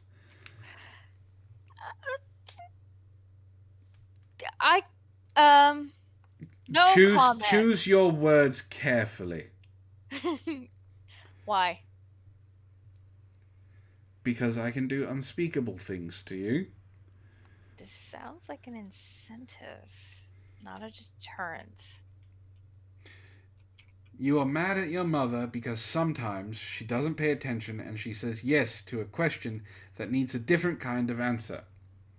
She is distracted. When she holds your hand, it's too loose and you have to show her how to do it right. How to make a little hammock for your fingers. You are mad at your mother because she's sitting on the porch in her capri pants, talking on the telephone, telling someone else that you're having a good summer. You are mad to be spending the summer in the country, where the days are too quiet and you have so much time to think. In the city you live on Broadway, where the noise is so thick your scary thoughts can't get a word in edgewise. But here in the country there's only space. On the stone bridge by the stream, on the mossy rock at the edge of the yard, behind the abandoned trailer where Art, the old man with the glass eye, used to live. Space, space, space, and you can scare yourself into thinking your thoughts are more like voices. Your godparents, also city people, live a mile down the road. She has red hair and cat's eye glasses. He is bald and does one voice to impersonate all 4 Beatles. One day your godfather and you get on your cordless phones and leave the house, and see if you can make it to each other before they go static. You see him crest the hill, waving just as his voice crackles and disintegrates. Last week your parents had a party. Everyone drove up from the city. Artists, writers, boyfriends, girlfriends, a woman with purple eyebrows, and they parked their cars all over your lawn. What the fuck does this have to do with anything? This is just her putting words on the page. It's a jumble. I think she's trying to connect with other young females so that she can either molest them or brainwash them. Gregory's brother made wine out of lilacs, and you took 3 sips, then pretended to be drunk, making a big show of being unable to walk a straight line. Like a drunk person on I Love Lucy. Around 10, your parents sent you up to your room and you listened to the party burn down like a cigarette, your little sister breathing beside you, a trusty machine. The day of the party had been the worst one of the summer. Your parents asked you to do chores that didn't seem fair, didn't seem like your problem, so you went to the attic and you threw raw eggs down on the front walk. Your father didn't seem angry, just put you to work scrubbing the stone with a kitchen sponge. What he should have done is beat the shit out of her. Yes. No, remember, she likes that. Then stick a fork in her vagina. I don't know. Ew. The day after the party, it was all about cleaning up. And the day after that, it was all about doing work. And the day after that was just another day and everyone's making you sleep in your bed. So now it's time to run away. First, you have to pack a bag. It's probably best to use a mini backpack, so as not to weigh yourself down. You need to be able to move. You can use a baby blue one you bought when you could feel more like Cher Horowitz in Clueless. But then you insisted on wearing it during dodgeball on the first day of school, and you became the 4th grade's most hunted target. Nice one, weirdo. In terms of packing, all you need is clean underwear and a loaf of bread. What?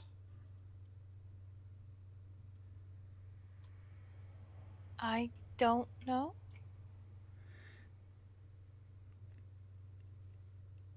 Clean underwear and a loaf of bread. But you don't want to have dirty underwear. Alright. If you were running away from your city house, because she has to distinguish between the city house and the country house, you know, how she relates to every single person that's read this book about how entitled she was when she was growing up. Mm-hmm. It'd be easy. You just go to the lobby and sit underneath the row of manila boxes. Remember when your hairless cat took the elevator down all on his own and hid inside the slot where Victor Canuccio's packages go? That was so funny. Ha! We all can relate to this story. If you were scared in the lobby watching Lower Broadway pass, you wouldn't need to be. Your mother would come down soon enough and cotton to your demands. But you're at your country home, so it's a little bit harder. A good place to hide might be out back, behind Art's trailer.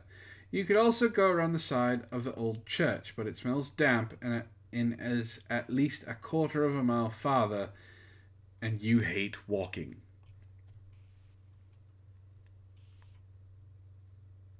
It's a good thing you're running away. A nice person to bring with you, should you want a companion, would be your neighbour Joseph Cranbrook. He is a good kid, even though he acts crazy sometimes, like when he ripped your screen door off its hinges because you wouldn't come out to play with him. Your dad talked to him like he was an adult who had made a mistake, which is how he always talks to kids, which is part of why you are running away. Joseph may be chubby and sloppy now, his face always covered in barbecue sauce, and his only virtues being that he owns a dinghy and he had the idea to dress as a gorilla in suspenders for Halloween. but be forewarned that 10 years from now he will still be short, but he will also be ripped, and he will join the Air Force as an outlet for his rage, and you will run into him on Crosby Street your freshman year in college, and he will be the first person you give a blowjob to. Okay. She's doing that thing again where she's just putting the string of consciousness together. Mm-hmm. You won't finish, just administer one horrified lick, and he won't talk to you again. He will turn out to be engaged to a girl named Ellie, who is good foot taller than he and lives in South Carolina. Something called Facebook will be invented where you can learn all of this. When you run away, the point is not to escape. You aren't actually trying to disappear. You just want to attract your mother. The great fantasy is that she's somewhere watching, like the mother in Runaway Bunny, who becomes the tree, then becomes the lake, then becomes the moon. Your mother becomes the mini backpack and becomes the loaf of bread and becomes the bed with the Devon Sawa poster above it, where you go to sulk after it's all over. She knows. She knows. So you're doing this for attention. Yeah, that's typically what running away is for. Typically. Not always. And eventually she comes and you get the kind of attention you've been asking for when you hang around watching her talk on the cordless and flip through the J. Crew catalogue circling things with a ballpoint pen. She says she understands that once when she was your age, she hid in a garbage can for an hour, but no one came for her except her father's dental nurse. Later in the summer, your grandfather dies, and you're secretly glad. You have a place to put all of your sorrow now, one that people will understand. You ride your sister's tricycle back and forth on the porch, loving the sound it makes as it scrapes the lead paint from the floor. Your parents don't believe you that it's lead paint, so you ask them to drive you to the hardware store, where you purchase a small kit to test it with. The kit contains a small tube, like a lipstick, with a spongy white tip that you drag across the area you suspect of being toxic. Then you wait, and if there's lead in the paint, the white will turn bright red. Test results come up negative, just grey from the dirt on the porch, and you are disappointed. What the fuck is this? It's her babbling because she's trying to pad out her book. You're almost done. Oh, that was the first part of the chapter. Now on to the second part of the chapter. A guide to running away for 27-year-old women. You're a little old for this one. Thanks for that. You're still hotter than Lena Duhnam by like 1,000. That's not hard to reach. Just take the compliment. All right. Yes, this is the dramatic conclusion. We're hoping. None of your neighbours know you, so none of them would care. They are all over 85 and they don't have HBO. You could hurl yourself down the garbage chute and be found 6 days later bleeding out in a pile of adult diapers, and it wouldn't elicit more than a "huh," followed by a co-op meeting on how to handle disposing of the body. I would just let your ass rot. Mm-hmm. If you don't call your parents for a day, they assume you're busy at work, helping a friend recover from a minor medical procedure, or fucking your boyfriend for 17 hours straight. Lena Duhnam. 17 hours. Lena, I've seen you. You couldn't do something for 17 minutes straight, let alone 17 hours. An hour squatting behind a religious structure won't cut it anymore when it comes to getting their attention. You know, if you want to get your parents' attention, there's a really simple thing you can do. Do you want to know what it's called? What's that? Fucking talking to them! No, that's not dramatic enough, Antwon. She can't do that. Remember when you discovered your father owned a book called How to Disappear and Never Be Found? Oh God, I wish you would have followed the instructions. You're sure it was just research for new and creative ways of thinking, for concepts that might apply to his work. But it raised the distinct possibility that there is something very upsetting that people you love could do instead of dying. You already knew your father was morbid, but assumed he was as happy as he was constitutionally capable of being. Her father is as damaged as she is, just less obnoxious. And that was some comfort. This suggests otherwise is something you would rather not focus on. These days, the tables have turned. You're the one who's distracted while your mother tries to talk. You're the one who thinks fathers just need to get through their father problems. Now you always fall asleep before your little sister. You drop her at the subway stop and watch her disappear below ground. You hear she's a great dancer from friends who run into her when she's out at night. I want to make a molestation joke, but I can't because I just want to get through this. The sooner you hurry, the sooner we can be done. Guess what? You've used up all of your game time. I haven't. It's only 11. Yep. You've always suffered from disassociation, whether it's clinical, as has been suggested by at least 2 therapists, or willful. Are you listening to me? Your father is always saying, I can feel you disassociating again. You can't say, but the syrupy terror that characterizes summer nights as a 9-year-old sometimes lasts for days now. You know that thing when you're having sex, but instead of feeling it, you can see yourself from above, like you're watching a movie? No. I can honestly say I have never had that feeling. Has anybody else had that feeling? Or are you actually paying attention to the person you're with because you're having sex? I'm hoping that you're paying attention, that I'm paying attention, that there's attention being paid to these very important moments that will or will not define whether or not someone gets an orgasm. You ask your friend Jemima one day as she's painting you nude on her couch. That's right, ladies and gentlemen, there's a nude picture of Lena Duhnam somewhere that's been painted of her just lounging around on the couch. I'm so sorry. No, she says, and that's really sad. Have you talked to anyone about that? Oh, thank God. One of her friends has some intelligence.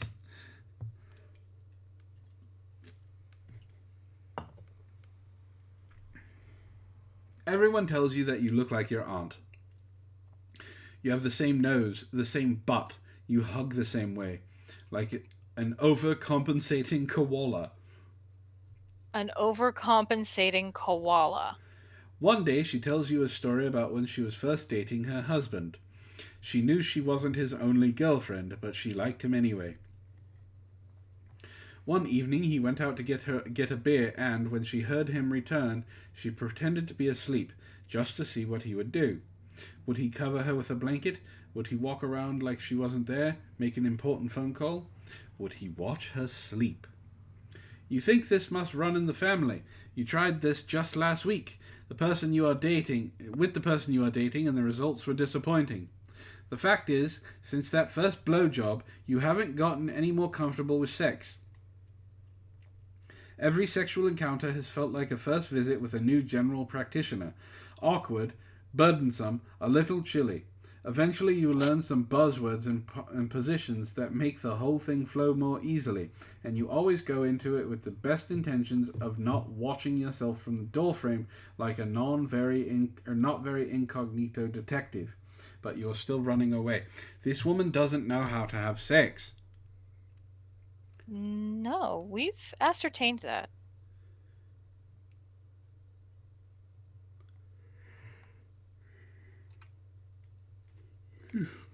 You're almost done. Yes, I know. Just keep fighting through it. You can do it. One version of running away is to take a very long shower, while someone you're pretending to like sits on their bed watching trailers on their computer. Another version is getting a UTI and, after hours of strained urination in the bathroom the size of a bucket, you slip out wearing just your nightgown, back to your parents' apartment, where your mother has set out antibiotics and cranberry juice, but has gone back to bed. Another version is calling a cab in a haze of pills and getting home at 6 a.m. only to realize you've left all your valuables at the home of a guy who doesn't wake up until 2 and can't be summoned from his narcotic sleep by the buzzer. Another version is sneaking off to meditate in the morning, then getting back into bed like you never slipped out. Another version is just meditating. Other things you can try: saying you're sick, saying you fell down in the street because of impractical shoes, saying work ran late, writing your head off, saying you're sick again, saying you're a person who gets sick a lot, going radio silent, then saying you lost your cell phone somewhere in your bed, going to work and staying there all day long, listening to a Taylor Swift song about dancing in the rain, not jogging, never jogging. Soon you will find yourself in more and more situations you don't want to run from. At work you'll realize that you've spent the entire day in your body, really in it, not imagining what you look like to people who surround you, but just being who you are. You are a tool being put to its proper use. Yes, Lena, you are definitely a fucking tool. That changes a lot of things. Tom says she seems like someone trying to act like a caricature of what she thinks is a cool girl, but who isn't good at acting. He's not wrong. Yeah, not wrong. And one day you'll get out of bed to pee, and someone will say, "I hate it when you leave," and you will want to rush back. You'll think stuff like this only happens to characters played by Jennifer Garner, right? But it's happening to you, and it keeps happening, even when you cry or misbehave or show him how terrible you are planning festive group outings. He seems to be there without reservation. He pays attention. He listens. He seems to want to stay. Sometimes that old feeling slips back in, of being invaded and misunderstood, of being outside your body but still in the room, like what you imagine a spirit does immediately after death. You used to own the night and put it to good use, during that sweet spot after your father could no longer tell you to go to sleep and before you shared an apartment with someone else. Is togetherness killing your productivity? When's the last time you stayed up till 4 a.m. testing the boundaries of your consciousness and Googling serial killers? Is anyone else worried that she's Googling serial killers? Is this just me? There's only 2 paragraphs left. Finish it. But when you remember how hard it was, that moment between wakefulness and sleep, how the moment of settling down was almost physically painful, your mind pulling away from your body like a balloon being sucked into the atmosphere, he settles that. He tells you that your day was rich enough and now it is time to wind down. He helps you sleep. People need sleep. You've learned a new rule, and it's simple. Don't put yourself in situations you'd like to run away from. But when you run back to yourself, like that bunny in Runaway Bunny runs to its mother. But you are the mother, and you'll see that later and be very, very proud. That was weird. And apparently you're done. That was it. I'm done. Fuck that book. That's it. You finished the entire thing. Yeah, it's done. Aren't you proud of yourself? No. No? Feel dirty. Aww. Like I was all night with one of the hookers that Zach brings in the morning uncaffeinated to die, except I'm not satisfied.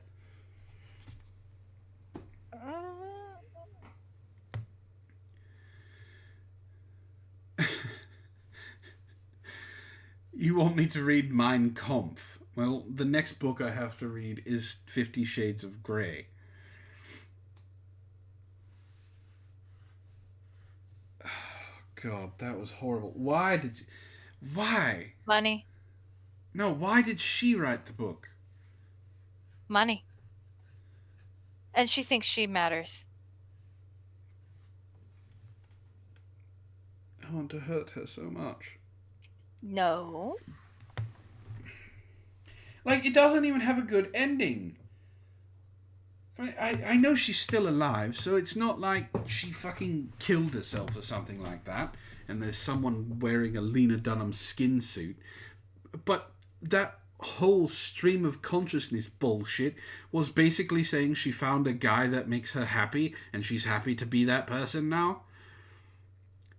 And she's proud of herself. She shouldn't be. She put rocks in her sister's vagina. She groomed her to basically be pedo bait. Not only that, she was attacked by 2 pedophiles. She attracts the worst type of people, and and she got someone who is dumb enough to stick with her.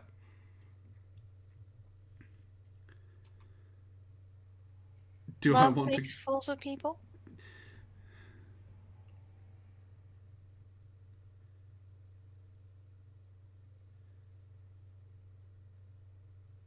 You were saying?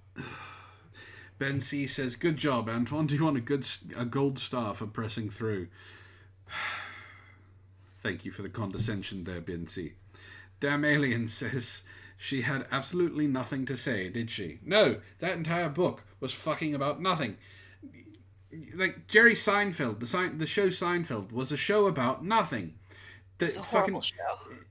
I didn't enjoy it. I enjoyed one episode of it, but there were people who enjoyed it. I understand that. This book was about herself. It was about trying to show how, as Tom says, because she thinks that's what edgy cool girls do, right? Books about how edgy they are, and periods, and crushes, and sex dreams, and inappropriate relationships, and self-ego stroking. Jesus Christ. I don't think he can help. He can. All he has to do is, turn her blood into wine, and then we don't have to deal with her anymore. No, be more productive use of her, yeah.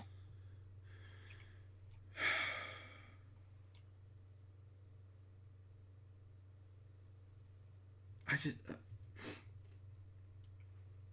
oh, God. I don't know what I'm going to do with the book. I may fucking burn it. I don't know. But I'm going to call it here, folks. I was going to hopefully have time to jump over and do a game stream. I will not. But I will be putting up a new video this weekend. Look forward to that. The contest, the trivia question, is still going on. No one's gotten it right. No one has really... I mean, there have been a couple of guesses. But if you want to win $25, listen to my last video. The link for it is in the description. You have to, if you are you have to be subscribed to the channel, following me on Twitter, on my new Help for the Guildless Twitter. You also have to basically get the answer right. And if you're the first one, I'll give you $25. That's all you got to do. So, if you know people who like to try and win money, go ahead and spread the video around. Hit like, share, subscribe, do all that fun stuff.